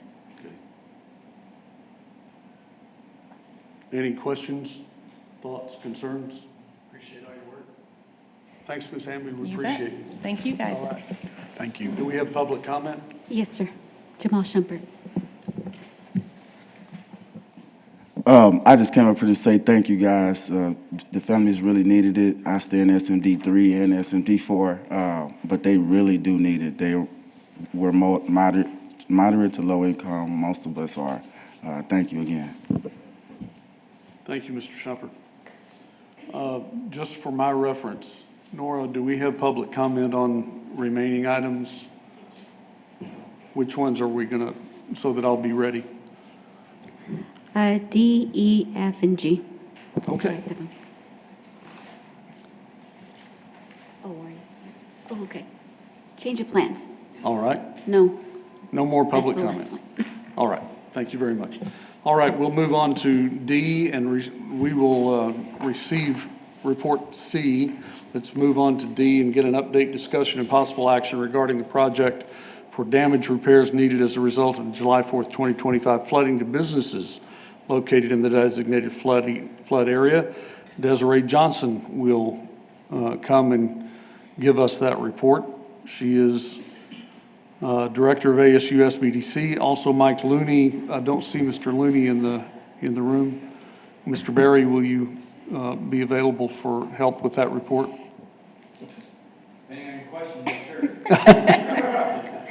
All right. So welcome, Desiree. Hi, everyone. Thank you so much for having us and including us in the agenda. And I'll kind of say, too, not to speak on behalf of Mike Looney, but we've been working together very well over this whole process, along with the entire professional staff team at the board and everything we can do to support. So I just wanted to give an update that the SBA has renewed their lease. Y'all actually officially approved that in your consent agenda this morning. So thank you for that. I want to say that has been a really great thing to have what they call the Business Recovery Center, which is BRC as well, in the BRC building. It's going to bring a lot of information to what that building houses and the different resources that are available there all the time. So I expect, even though they've renewed their lease through October 27th, if they do evacuate at the end of the month, please keep in mind that Bob and myself and our SBDC team are still there to support those folks, as the economic injury loans will be available until April 6th of next year. So we have a good ways to continue to help support people there. The physical damage filing officially closed 9/28, which was an extended deadline. They are still technically accepting applications, so we haven't heard an official new extended deadline date. But they are still accepting applications on the website. I think a big part of this is because they have recently released the Texas rural disaster. So that expanded additional counties surrounding Tom Green County. One of those was Concho, suffered a lot of damage, as well as Sonora. So those counties are now eligible for that same physical disaster. And I believe that's why they're still accepting applications on the original disaster declaration, which affected Tom Green County. I want to say that we're excited to support Mr. Looney and his efforts to outreach through SARMA, but there are also other eligible businesses that we'll be trying to support, as well as those conversations. In fact, it's on my to-do list to get a hold of him and say, how can we continue to support? He's done a lot of outreach directly with his SARMA members, who will be able to take advantage of the BREP program and the additional funding that y'all made available. So that was, we became aware that that was available as of September 28th. So hopefully we will start seeing requests come in if there are businesses that can apply. That's something our office can support. If they want to come in and get one-on-one assistance, walking through that application, connecting them with Bob, whatever that may be, helping them get an idea of what to report and what damage to ask for, that's all stuff that we can provide. So we're happy to do that in conjunction with Bob and Mike and continue to just support our small businesses, or I should say big local businesses, right? So just as a reminder, anybody that is a business in San Angelo, typically 500 or fewer employees, can take advantage of these benefits, or programs.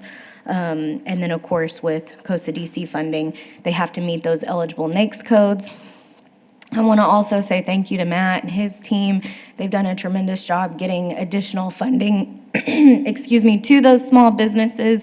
And as a reminder, I think one of the things that we can do is work very well hand in hand to make sure we're funneling resources where they need to go. So for example, if a business is eligible under the NAICS codes, let's encourage them to take advantage of this pot of funding as opposed to the San Angelo Area Foundation, which will open that up for other businesses who may not qualify under those same stringent requirements as the BREP program. So that would just be an example. So again, want to reiterate, we're a great place to send people. So if you have folks that are calling, we've also done a lot of outreach on the personal side as we made outreach calls, not just asking if the business was whole, but asking if their household was, and then their employees' houses. So we did a lot of relaying of information to those local resources. And so in addition to everything that Stephanie and her team is doing, and the COAG just continuing to be a resource for anybody that calls in that may not know where to go. And so we're at least able to help point them to those individual resources as well. Those folks can also apply for SBA physical disaster loans upstairs. So that's residential and business and renters. So if they don't have renters insurance, things like that, they can also apply for personal property damage. So, any questions? All right, thanks, All right, gentlemen. We'll receive that report. Thank you so much. No public comment then? Okay, all right. Let's move on to item E, discussion regarding public development planning. Michael Dane will come to the mic. Do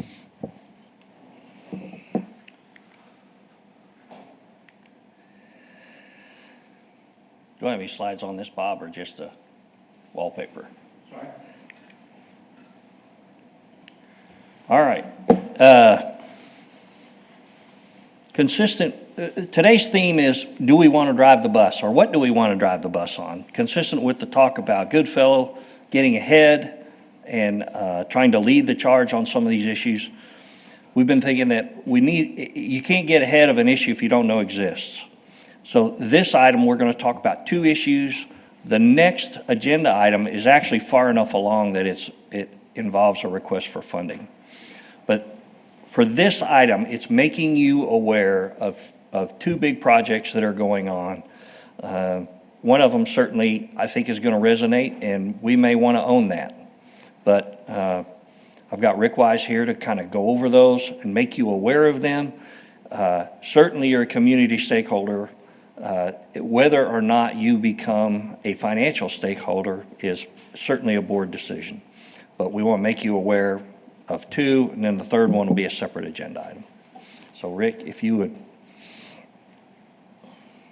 You want me to hand out? No, I'll do tomorrow. So Mike asked me to talk a little bit about these, just kind of piggybacks on what y'all are already talking about with your planning on housing, which I want to commend you on doing. As you know, just touching on that a minute, the city's been talking about an updated comp plan for how many years now? That is getting traction. So we've seen council actually starting to allocate some funding toward that. You see staff pursuing a grant application to increase that even more. And so we're hoping that that will actually start happening. We'll know some things by the first of the year, which means y'all's information that you just put together could actually just really help spur that information that goes into that comp plan for the city. So thank y'all for doing that. Other than that, other than what Carl's going to talk about, Mike asked me to talk about a few things that are going on in the city to keep y'all abreast. The first one we'll talk about on your list is an event and venue feasibility study. So this is talking about the convention center, which has been a topic for some time as well. So the city basically has solicited requests for proposal for professional services to determine the feasibility for creation of a hotel and conference, convention/conference center. They're looking at two locations, of course. This study would look at, do you stay at your existing location and try to make that work, or do you go to a different spot? As most of you know, years ago, when we were doing the river project, we bought land there along the river. So the concept is looking at that location. This is something I think the city had hoped to maybe have done years ago, this type of moving this forward. This is an effort to make that actually happen. But the first thing you've got to do before you can pursue that one way or the other is to look at that feasibility of the site from multiple directions and then determine what type of facility might work for San Angelo, where, and how you get that done. Most likely it's going to be some sort of public-private partnership to make that happen. So that's the first one. Any questions on that before I go into the other one? What are you seeking from us to make that happen? I'm not asking for anything today. I just want to let y'all know what things are in the works. This particular one, we have already put out a request for proposals from and solicited that. We got back about 5 or 6, and we have narrowed that to 2. And then we have a team that is looking at that, and then we're going to be interviewing those 2 to see which one really rises to the surface, and then we kind of go from there. So we've started the process on trying to find the right fit for that consultant already. Do you have a timeline for kind of moving forward with a more rounded plan? Yeah, this particular one, there's a lot of players, so we're going to be having some discussions on that actually this week. And then from there, I suspect actually interviewing the two teams, that'll happen in the next month or so. And then from there, we would look at funding options for that study, and then take it to council to approve, and then start. So really, the group could get going on this, in my opinion, sometime toward the first of the year, once we select someone. So it's well in the works, since all the requests for proposals have already gone out. Good, thank you. The next one is a little unique for us. We don't always do this, and this is kind of looking at I call it the Northeast Sector Plan. So we have contacted and been in discussion with Westwood professionals to help the city look at some creative planning and some comprehensive civil engineering, specifically for, in this case, city-owned land that we have on the northeast side of town. As you know, there's been a lot of discussion about how that develops. You all have been involved with development of the industrial park there, but over time, that property has been kind of hit and miss here and there of pieces. You have things going for the jail, things going for the animal shelter, whatever. So this is to actually get them to come in, assess that property from all aspects, from stormwater, drainage, infrastructure, the land you have, and try to come up with basically a comprehensive plan of what is the best way to develop that property to where we get, the city, the maximum value and potential use of that land, instead of letting it develop sort of as things come along. So this is kind of unique, but I think very smart in San Angelo's behalf. We have a great asset in the land that was bought, decades ago. And how do we make sure we use it for the things that Public Works needs, which is, for our wastewater, we have to retain a certain amount of land, those kind of things. So plan for the future, yet develop what we can in a productive way. So this, actually, we have received basically a proposal from them. We have sent that out to the departments. We sent it out to these guys to look and make sure we didn't miss anything in what we're having them evaluate. And we'll be pursuing that as well. So that is another opportunity to assist in funding for some things that I think are going to make great economic impacts to San Angelo over time. Can we offer any other ideas? I'm sorry, what was the question? Can we offer any other ideas for future projects for planning and development? Yes. Okay. I believe it's Twin Mountain Road that the plan shows, the city's plan shows to extend from Knickerbocker to the Mertzen Highway. That has been a major roadblock in the build-out of housing in southwest San Angelo. Can we explore ways that the city could potentially build and extend utilities along Twin Mountain Road to connect the Mertzen Highway and Knickerbocker, to unlock that area for development? Do you have the offices at City Hall bugged? No. Is that something y'all are discussing? I thought I heard something about the possibility that a request or something along those lines, of the possibility of something similar to that, where the city would make the initial investment and then recover through some sort of special assessment methodology. Yeah, we could look at something like that. If that's an area that we want to explore, you could look at something like that broader than just that spot. But I will say there have been some discussions through engineering and the public works standpoint as to how the city might adjust or change their current policies to allow for that type of thing to happen, working with developers. So they had a meeting on that earlier this week in general. Okay. I wasn't able to attend that, so I'll have to ask Shane, what came of that. That was more of an internal meeting to discuss. But basically that philosophy. But if you really want to look at a study that looks at broader, where are those locations? Where do we want to extend that? Then that might be something broader than just the internal policy. Well, I think the greatest challenge clearly is paying for it. How does the city, if they bear the cost, how do they put the money out, and then how do they get it back?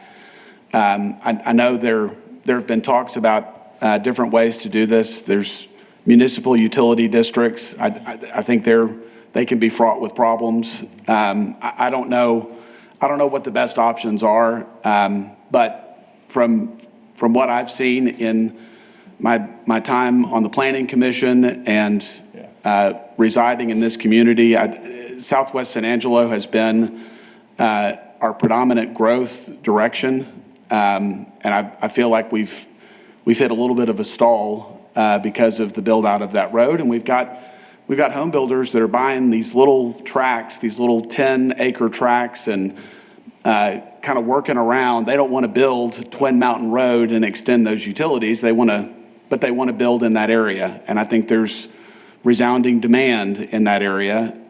So I just, in terms of unlocking the potential of housing development, I think that single act could have a resounding impact on growth.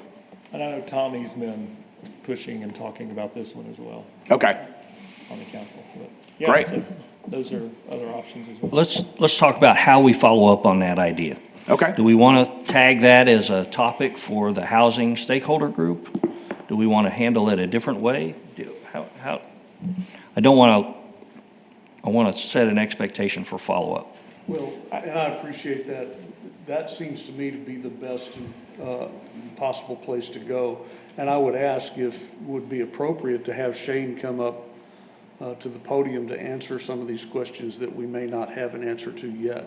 Is it appropriate for him to come to the podium at this time? Yeah, if they're just now exploring it and don't have those fully, then, he can tell you that. But, so it may mean we need to come back at another meeting to give you more, but I know that they've looked at options, so, yeah. If you're Aren't you wanting, glad or you you want to stepped bring in? back a report later. Aren't you glad you stepped into the meeting? Yeah, wrong place, yeah. Well, and Yeah, well, and I was going to say, I've been a part of that discussion this week, and I think we are looking at that, and there's some legal issues we're trying to figure out how to do it. I mean, some of that may be an assessment process or like voluntary development agreements, but we're exploring all those options and seeing how best to go about it, but. Yeah, and we have, I mean, this isn't a new idea. This goes back even to Councilwoman Farmer back when she was on council and asking us to look at this from a public works standpoint. So we have been looking at the extension of Twin Mountain and what that would look like all the way through. And of course, there's a lot of issues and a lot of unknowns out there because it is large open tracts of land. Some of it, we know that there are some old family lands that probably are going to will have a harder time trying to get rights of ways through and things like that, and how we work and where we put the actual road and elevations and trying to get over the railroad tracks and some of those issues. And so we've actually started the process of actually working through looking at just from aerial pictography and LiDAR data and trying to start laying out the best track for that to take, and then trying to figure out what kind of costs would be associated with us going ahead and trying to purchase those rights of way, just go ahead and buy those fee simple outright before we start any land subdivision or any of that. And so we can actually get that permanent route fixed now. yes. As we're starting to see a lot of development down 67 as it leaves town, we're seeing more and more development. And every time we get that development, it creates that extra level of, okay, how are we going to squeeze this in here? How are we going to squeeze a 64 or 120 foot right of way in here, 120 foot right of way in here? And so we're working through those processes now. And again, it's where do we find the funding to do some of these things? We think that initial phase, just the engineering and right of way purchase is going to, probably be in the $2.5–3 million range. Just for the initial outlay. And then depending on the topography and the number of either bridges or culverts or different things that we have to put in through there, because the topography is going to become difficult as we move around. We've got a price tag, we've been looking at a $25 to $30 million price tag to extend the roadway with utilities. So again, that's a significant chunk of change. Even when you look at doing assessments and those types of processes, it's a pretty big challenge for a municipality to go in there and do those assessments, because we have to prove that whatever those improvements that we put in actually create the value, the extra value to the surrounding properties that we're assessing to it. So Yes. And so, I mean, there are some significant challenges to that. And it's really, I think it's going to come down to funding sources and to city council's appetite to help fund some of this, because I think some of the challenges are going to be great in doing that. We all agree that we think that will spur development. Yeah. In a hurry. But that it is a pretty steep price tag to get it there. I will admit, I know that it's a big idea, but in terms of community impact, I think it would be at the top of the list. And with all respect, these other items I think are important, and the Northeast sector and developing that is important. But a lot of the conversation up here has been about housing, and you want to do something with housing. I think that road goes a long way to unlocking what's been a major challenge in this community. So it is. That's why I mentioned it. To that point, I think that the continuance of Valley View from both ends and the housing that is getting started up in that Yes. area is a good example of what's needed out there. So, yeah.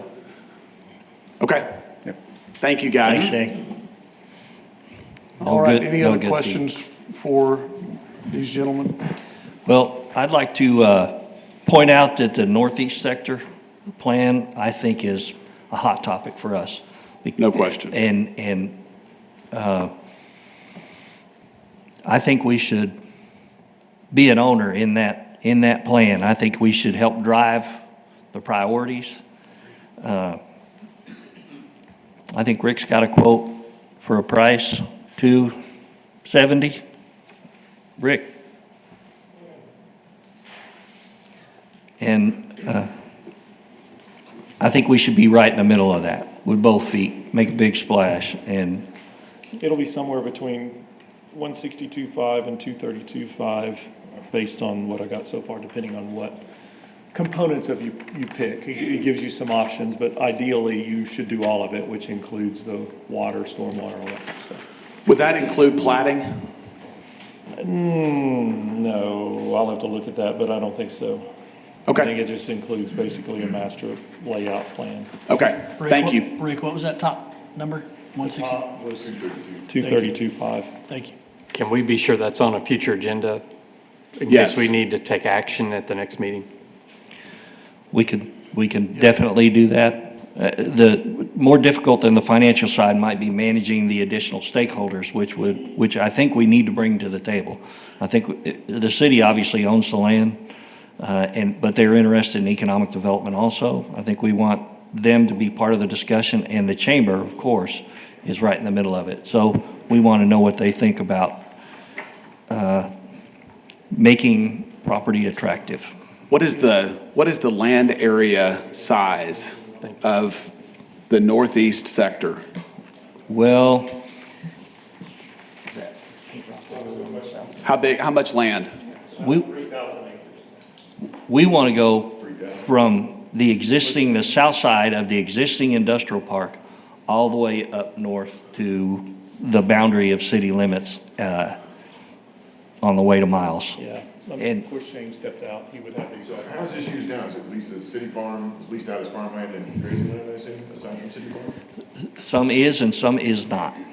And so that recent annexation was the result of the contract we have that has not closed yet for the first data center. The second,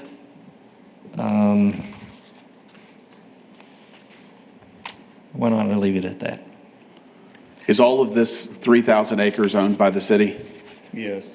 Okay. So, and it's, right now, it's a variety of things from Yeah. that to some of the leases. That's one thing we'll be looking at, how those leases are handled in the future. And that's one of the key components, because Shane needs a certain number of acreage for your discharge for your wastewater. So Yeah. we have to keep that and we have to plan for the future. But then you need to look at, okay, what else of the land is leased out? How much can we retain? What can we develop as, I mean, there's all kinds of things that may go in addition to a data center. There's a variety of other things. So how do you use that? Road frontage, all of those things to just maximize your return.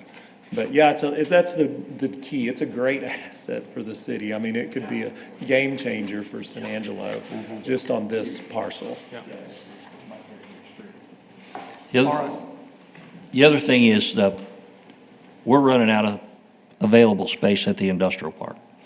And so we need to think about, does that grow? How does it grow? What is our role?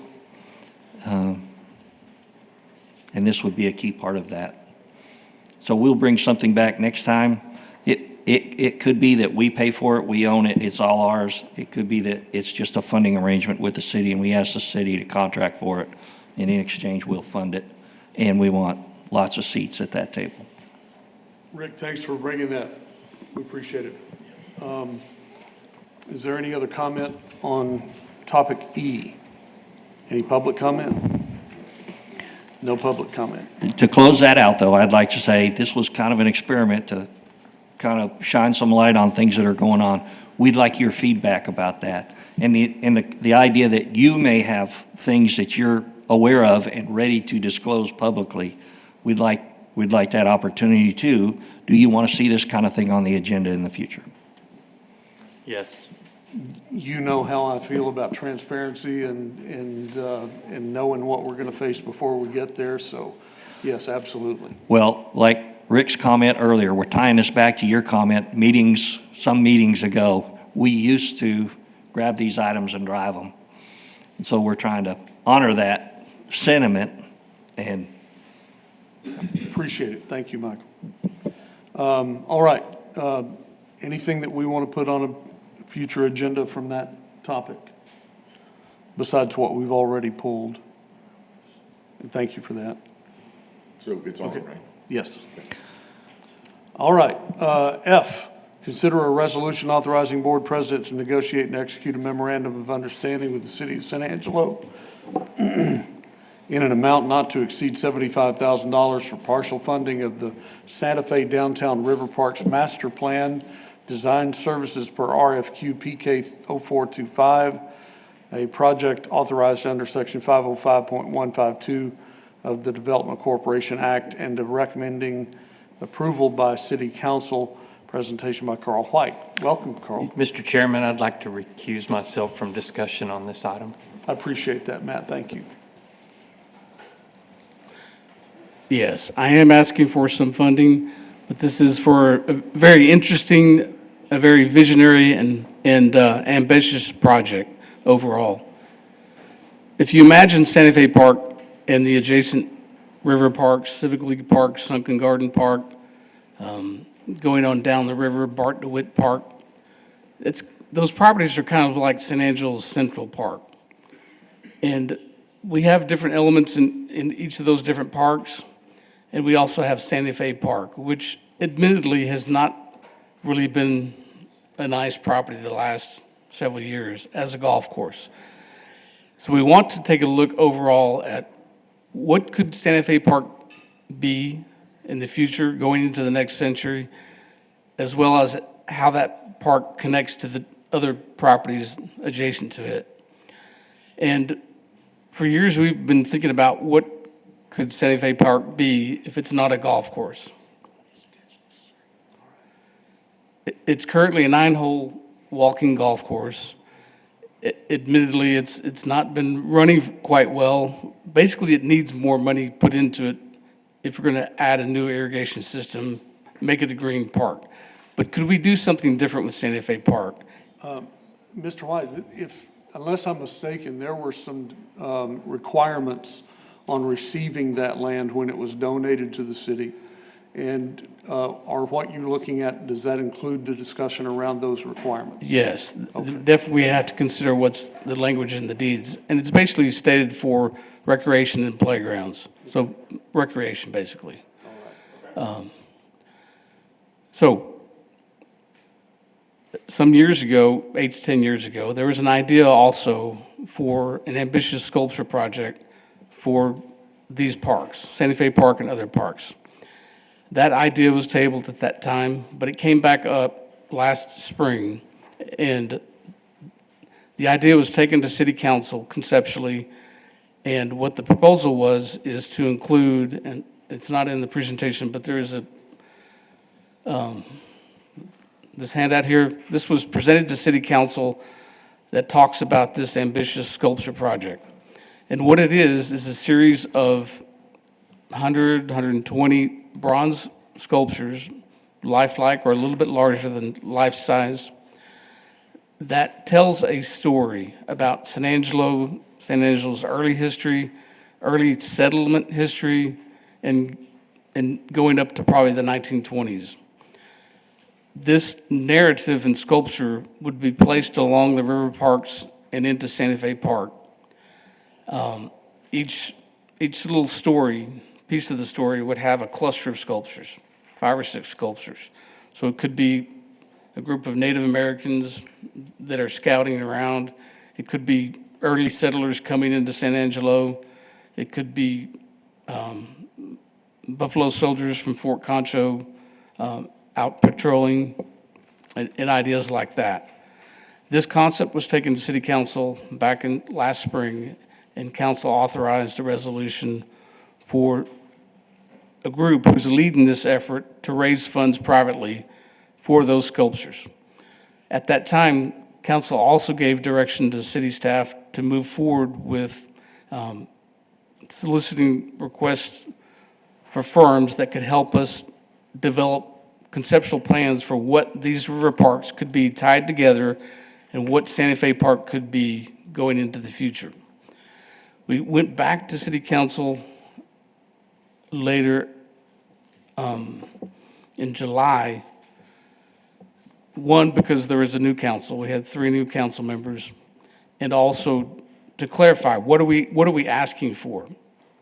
And so what we were specifically asking for was to go out for requests for qualifications to find firms that could help us with this process. So we did that. We got 11 submissions. We're in the process of, we've reviewed all those, scored all those submissions, and we've narrowed it down to 3 firms that we're going to interview in person on October 20th. And once that's done, we'll select one of those firms to take to council to request to hire. So what I'm asking for is part of the funds that are needed to hire this firm to help us with this process. So as you see, part of this includes the sculpture locations along those parks and into Santa Fe Park, re-envisioning what the landscape would be with those sculptures incorporated into the landscape. And I mentioned the other part. This is the scope of the properties we're talking about. Zone A is Santa Fe Park, going up to the north, just behind the auto dealer, wrapping all the way around the North Concho River to include the little strip that's just below the YMCA. That's part of Santa Fe Park as well. Zone B is Civic League Park, where the International Water Lily Collection is. Zone C is the Sunken Gardens, where the Canna Gardens are, and where the Sculpture Garden is. And Zone D is the rest of the park properties, Bart DeWitt Park, going on down, wrapping around towards the convention center where the World War II memorial is being constructed. That's the scope of the properties we're talking about. Looking closer, Zone B, Civic League Park. It is our basically unofficial botanical gardens. Do we want it to better connect to Santa Fe Park? Do we want to make that an official botanical gardens? And what would that look like if we did? What enhancements would we add? We've talked about adding perhaps a bridge that would cross over into Santa Fe Park. Zone C is the sculpture garden and the canna garden. How do we better connect with the river trails and with the visitor center? And then all the rest of the river parks. So that, the scope includes what I've mentioned. A key part of this process is community engagement. We've got to make sure everybody's on board with what we do with this property.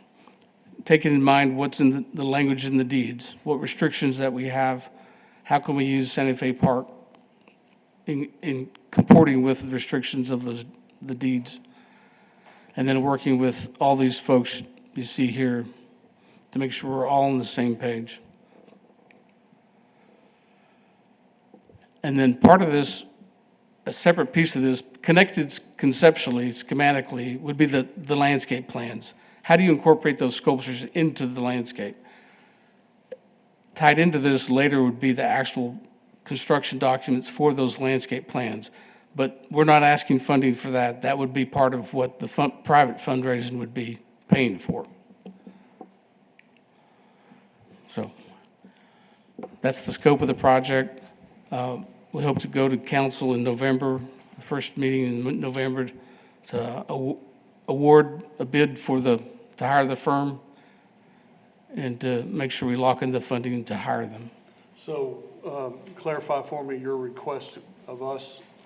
It's the resolution that has the 75,000. It's on the caption. Okay, all right. I've got, sorry. Yes, please. A couple of questions. The first one, these statues, will they depict any particular individuals, or are these just? No, No named individuals? No Okay. individuals. Okay.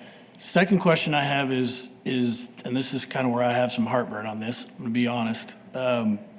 This went to council, and council approved to go out for an RFQ. Was funding determined for this at that point in time? Was there a funding source established at that point in time? No. So, again, in my honest opinion, cart before the horse, and now we're coming back here to a funding source. Okay, that answers my question. Any other questions? Is there any other questions? Just about the funding for the project, so private, it's going to go up for private? Yes. Is there any commitments currently for that? I mean, is there any money been pledged or? I believe there has, but I'm not in the loop with the private donors. Mr. Steve Stevens is involved, Matt Lewis is involved, that's why he recused himself. Yeah. There's a note in here in the presentation materials that you've provided that the sculpture garden is about a $30 million project. And the funding request of us is $75,000. Yes, that's for to help us work up the master plan. Okay, so $75,000 doesn't seem like a lot of money in terms of the scale of the overall magnitude of the project. And I'm wondering why it's not part of the process that's being fundraised for by private donors. Why is the Development Corporation being asked to pay $75,000 and not the folks that are doing the fundraising? When I talked with the group initially, it was very clear they were interested in working on the artwork, developing that gift to the city. But as far as laying out this whole master plan, that was not something they were interested in paying for. So Okay. they made that very clear, from my understanding, in the get-go. So from that perspective, to a little bit touch on Steve's question, we have to go to council first to see if they were even interested in this project happening at all. Sure. Are they even interested? So that's why we went to council asking, here's the concept. Do you even like this concept, or are you saying, no, this is a no-go? At that point, they said, yes, it's a go. But we think for San Angelo's sake, we ought to plan this out once again instead of things happening haphazardly. To be quite honest with you, as far as I'm concerned, this area for the future of San Angelo tourism is one of the biggest areas you could have. As downtown redevelops, the river right there along downtown is going to be your focal point. So we need to do it right. It's already good, but it can be even better. So if you develop the council said, let's look at the whole vision for this, not just the sculptures. The sculptures are a component of it. But what else do you want in the space? Do you want to develop Zone A as a botanical garden? What is that vision for the whole area, and how does that cohesively work for us and tourism? But yeah, they were very clear on the front end. They weren't interested in developing that whole concept. I think the idea of redeveloping this river frontage is wonderful. Carl mentioned that we've got a 9-hole golf course that is not in very good shape. It hasn't been for a long time. That land could probably be utilized for a variety of other recreational uses, maybe a pavilion, as part of a greater city park development. I guess what I'm struggling with is, if we did nothing today, if nothing was done, the golf course would remain. If we put sculptures along the river frontage, the golf course is going away. And so the idea of utilizing this probably most valuable resource that the city has in this parkland to install sculptures along the river frontage is what's driving the need to consider redevelopment of the entire park area. And that's why I'm struggling a little bit with the funding request of us to pay for the concept. I personally would feel a lot more comfortable. The splash pad project is a somewhat similar but different request that we've had come through the Development Corporation in the last few months. And what's considerably different about that request was that it was a project that was fully vetted. The concept was firm. The request was to pay for something tangible to be put in the park system. Contrast that with what we're being asked to do today, and it's to fund a plan, an idea, a vision for the park system. If the request was to build a pavilion or to turf flat fields or something within the park system, I think that's a request that I would feel more comfortable supporting. But to fund a master plan concept that may or may not be utilized, we're not far enough down the road. We don't have a firm, tangible understanding of what's going to be done conceptually with this system, and I would feel more comfortable funding something tangible than a study, personally. I also want to add that, and I can't say this as nearly as well as some of you might, it just feels like an unfunded mandate that. Sorry, Tina Deersky, Director of Finance. I do just want to let you know that the full cost of the study is $150,000. I didn't know if y'all are aware of that, but the city is funding half of it. Okay, well, the question that I have is, if it was that important to the city council to get it done and see it happen, then why wouldn't they be willing to fund the whole master plan? If you got 75, you probably have the other 75 somewhere, and why can't that be funded Really, by? I'm not the finance director or this, but basically, typically staff's responsibility is to bring options to council for solutions. They very well may fund the whole amount. I don't know. But typically what we do is we try to bring them options of how to best go about it. We sit down with finance, look at the options. In this case, I believe they thought this is a a huge quality of life, in my opinion, interest for the city and how that asset develops over time. And so if that's a component that y'all think is something that is important, that the Development Corporations thinks important to San Angelo, then I think, yes, it's something you should play in. If it's something you don't think is, then you may not want to do that. Your Well, choice. I get the feeling up and down the table that we want to participate, but maybe not in that way. Yeah, I agree, Rick. I think this is an enormously important project, and I think it would have a significant impact on quality of life in our community. I'd love to see this done. I just don't feel like we're far enough along in the process. Like I said before, I would rather fund something tangible with Development Corporation dollars than a concept that may go sit on a shelf for 10 years and never get done. I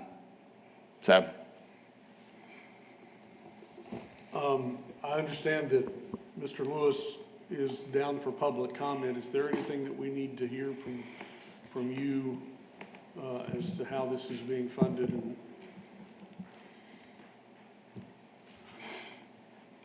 Matt Lewis, with the San Angelo Area Foundation. We're the physical agent working with the donor group that is raising money for this $30 million project. The $30 million is for the statues. Okay. That is, I think that was one of the questions asked is, where was that at? And I think Jimmy asked how much has been raised so far. There's been $5 million committed already. So it's moving along, and it hasn't even really, while it's been presented to council and accepted conceptually, they really haven't even kicked off major public fundraising efforts, which will really be going on next year. It's theoretically designed that as I think Carl talked about, they would be little vignettes of bronzes, and as funds are raised, you're able to build those out, because it's a 2-year process to cast a bronze and have it ready. So, I mean, it takes time. As you might imagine, 30 of these is going to take time. It's really important for this concept of public bronzes. It's really got to be, where does the city want to incorporate that? You really don't, the sculptor doesn't come in and say, hey, we want it right here on the river versus in the middle of the golf course versus over here. You really want that to be part of the park's master plan of how is the park going to be used in the future. Yes. And what is the Parks Department? I mean, and as you can tell by this master plan, it's huge, as opposed to the sculpture portion would be a smaller portion of that going along the river. So it is part and parcel, but since it is city parkland, the city, whether that's city council or COSA DC or whoever, needs to own the plan as opposed to the sculpture committee that is doing that. But I can answer any questions you might have about the sculpture part of the project. Thank you. Thank you. Yeah, thank you. Well, I'll just step out there. Like I said, I'm not really sure I like the way it came to us, but it feels like to me that I would vote in favor of supplying the $75,000. If the city is supplying half of it, then I would be in favor of us for supplying the other half, just to show that we have ownership in this idea and support the idea. It might be that we fund the other half with some requirements, some expectations. If our concern is that it just sits on a shelf for 10 years, maybe that's part of our expectation. That if it doesn't get done and we don't start seeing some work, then we get our money back in one way or another. I don't know how to put that, but I'll let the smart people figure out that part of it. But my gut tells me we ought to back this plan, that it is something very important to our community, and we ought to back it. One thing I want to point out is I do not think this is a request from council. So it is not something that you're being forced. This is, we can put all that blame right on Carl. Carl's just trying to figure out how to pay for, Carl is scrounging. He's trying to figure out how to pay for something that appears to be a priority for the city council. And, he's just trying to get it paid for. So I think that if there's an idea that this is being forced, I don't think that is reflected in the substance as I know it. So the other question I would ask, we're here talking about this today, and it appears that the sculpture project has motivated the need for this. Does this serve only the sculpture project, or does it serve other ideas or possibilities? I'll let Carl talk on that, but kind of piggybacking on that, there was some question about the plan, and I agree. There have been plans in the past who have been made and sit on the shelf. But I'll use the example of Chadburn. That was one, we had a vision, we said, okay, let's put some plan together. And then we saw the importance of, when we did the first one, we said, let's design the second one. And so when we had those plans from a staff perspective, it was so much easier to actually get it done, because we watch for grant opportunities, we watch for all of those kind of things. And it isn't always the one we've had. At any rate, it gives us the ability to actually try to get the project done. If we have no plan whatsoever, it's very difficult to go to a donor or for a grant and say, we've got this idea that's going to work. And they say, well, really, what's your plan? And so that's where I see this broader plan helping us bigger than any, because it brings in the community input. This one requires all sorts of community input, and that speaks volumes. So as we go along in those sections, I think it'll help us overall. But I can't totally disagree with what you said. I mean, that does happen. Well, that's part of what I was fishing for. Y'all use these master plans as the basis for grant applications. And even selling to donors in Matt's world, I can't very well sell it unless I can show them somewhat of a product of what we're hoping for. So I want to be clear here. I like this idea a lot. I think it's a wonderful project. I just look at the Development Corporation dollars and the impact that they could make on this project. And I think our dollars should go to something that's tangible when this is a little bit more refined and firm than where we are at this point in the project. Clearly, there's going to be a lot of folks that are going to be working on developing this plan. I don't think the Development Corporation's being asked to participate in that. That's probably not the best use of our time and resources. And so that's why I'm having a hard time supporting, contributing to the concept plan. So Travis, I'll echo what you're saying. I think this is a great project. I think San Angelo could, greatly benefit by this. I too have a hard time with this. I have a hard time saying that council didn't think to say, well, let's go out for an RFQ for a master plan. And, oh, by the way, how are we going to fund that master plan when we do determine who we're going to choose for this master plan? And so it does seem to me like it's coming to us, and I understand it's coming to us to determine different funding sources. But I'm like Travis, I think, and sorry, Rick went before you on the other agenda item, but, the Northeast Sector Plan or to me, that's more of a priority for our dollars than something like this that is being funded from the city, it's being funded by the general fund, from the Parks Department. I don't see why they can't come up the other $75,000. Or is this a tourism plan? Does this fall under the arts section in Tax Code 351? Can hot dollars be utilized for something like this? I just feel like COCDC dollars need to be utilized more for some other plans, or like Travis said, something that has a tangible benefit to this board. So Yeah, if you came back to us in a year and said, we're going to build a pavilion so that people can have birthday parties or family reunions in this beautiful park that we're going to redevelop and construct, I'm in. I would love to see that. I just don't think that spending COSA-DC dollars on the plan is the best use of our dollars. What is our next step? Someone can make a motion and see where it lands, or not, and not take action. All right.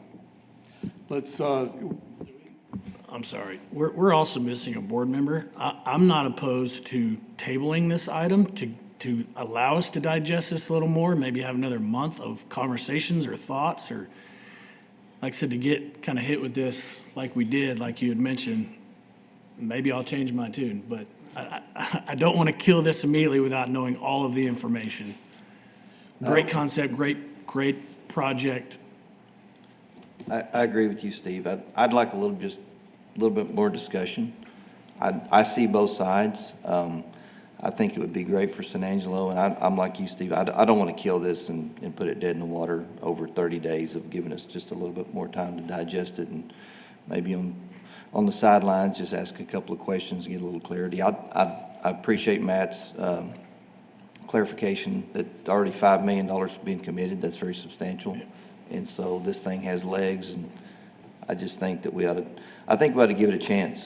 Let's don't kill it, in my opinion, right now. well, it seems to me we've got three options that we can get a motion in a second, get it on the table and see if it fails or moves. Or the motion might be made that we table it, but we need to have a motion and arrive at some conclusion. I'll make a motion that we table it. All right, I have a motion to Continue table. to the next meeting. Do I have a second? I'll second that. I have a second. And if you will table this, will you say aye? Aye. And if you will not, will you say nay? All right, I believe we have a plan. Thank you very much, Carl, appreciate it. We'll see you next month. All right, Nora, can we make sure that it's tabled to the next meeting? All right. It's been a long meeting, y'all. Do you need a break? Let's get it over with. All right, let's get it over with. I heard it.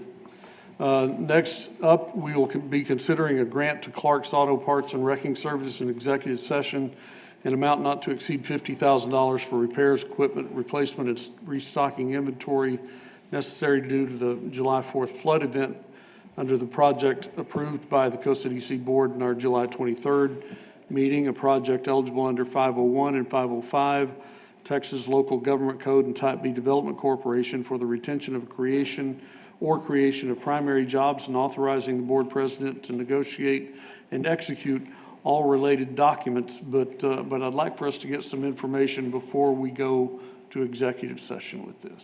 Bob? Okay. I had hoped that a representative from the applicant was going to be here, but apparently something has come up. So I'll go over the sort of preliminaries on it, and if y'all want to take it to exec, that's fine. Okay, all right. So this is the first of our flood recovery projects on the business side, first application. Board may remember that on July 23rd, the board approved a $1 million fund to be set aside to assist businesses in flood recovery after the July 4th flood.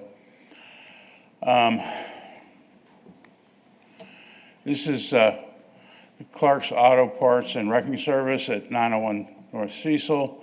This is a before picture. Everything's nice. Notice how nice and neat everything is there lined up, and also pay attention to in the upper right-hand corner, the building that's labeled as the office. There's the office during the flood. And you can also notice that the cars are no longer lined up nice and neat. They sustained a considerable amount of damage. The building to the left of the office is not part of Clark's Automotive. That's owned by another individual.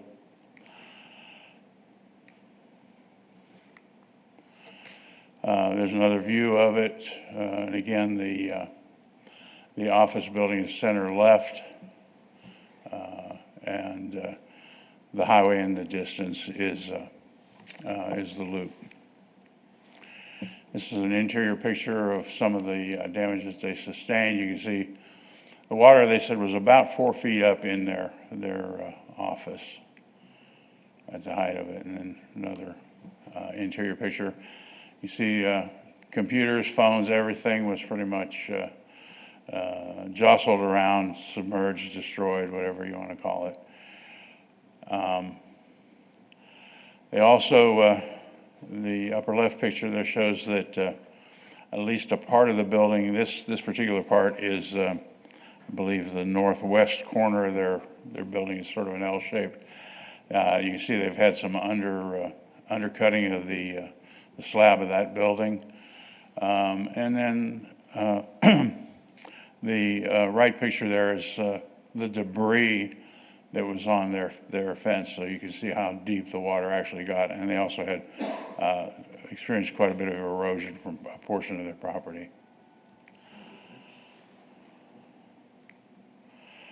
They are an eligible NAICS code. They actually have 2 eligible NAICS codes. They have 3 existing employees. They have taxable property pre-flood of about $435,000 in assessed value. That does not include their inventory.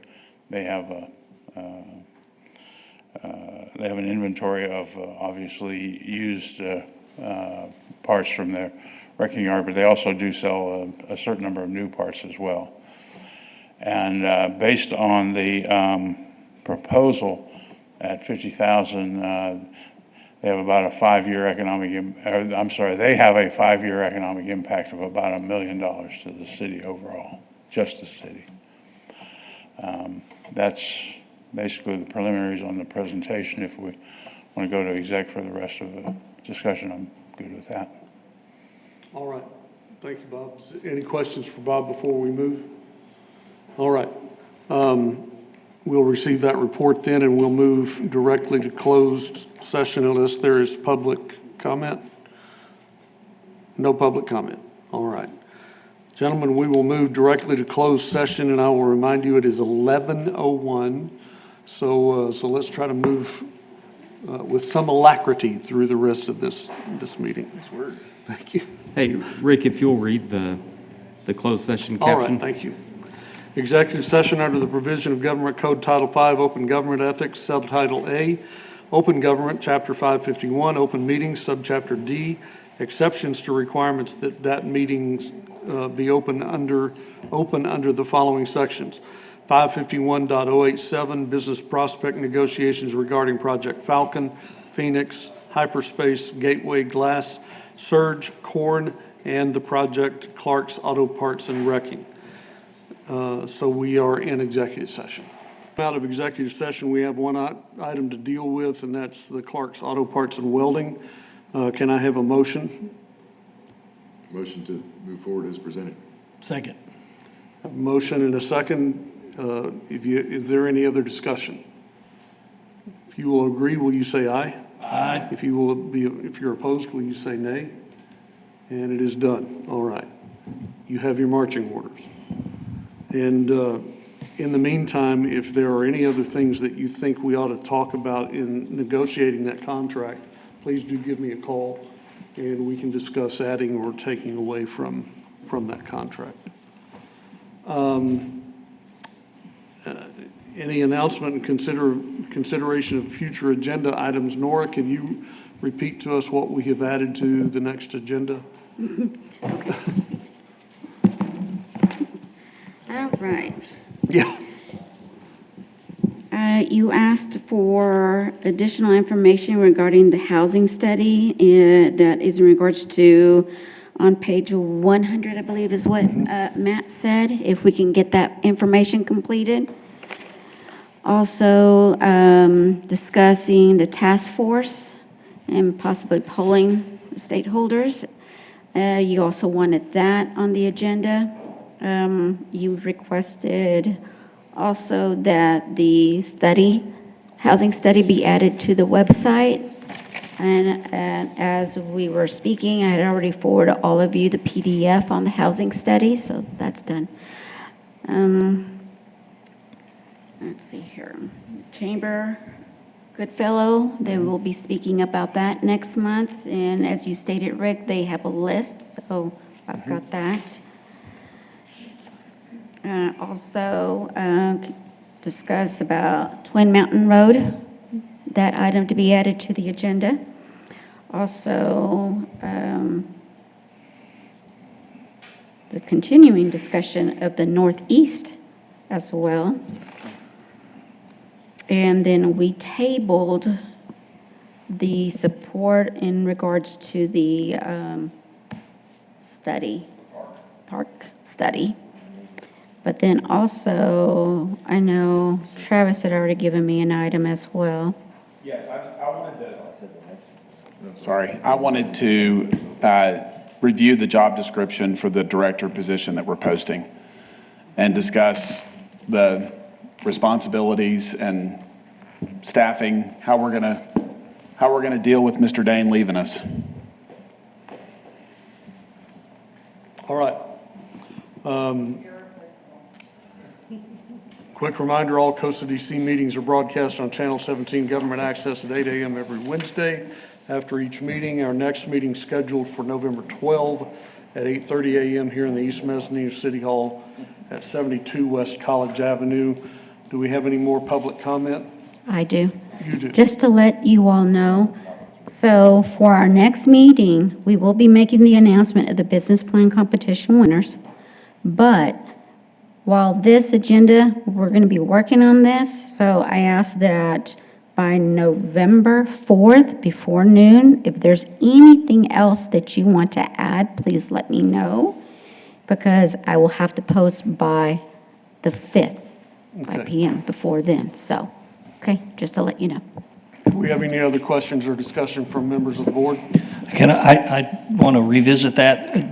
Doesn't Veterans Day fall in there, and does that affect the timing? No, hold on. Let's see. It's 11/11. I think the new state law said business days, not just days. And so we'll send it, let's check on that. I think that does push us back.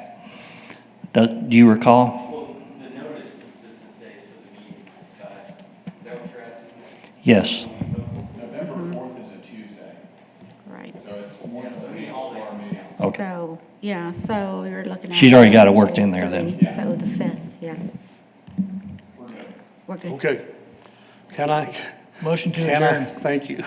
Second. I have a motion and a second to adjourn. If you will agree, will you say bye? Who made the motions?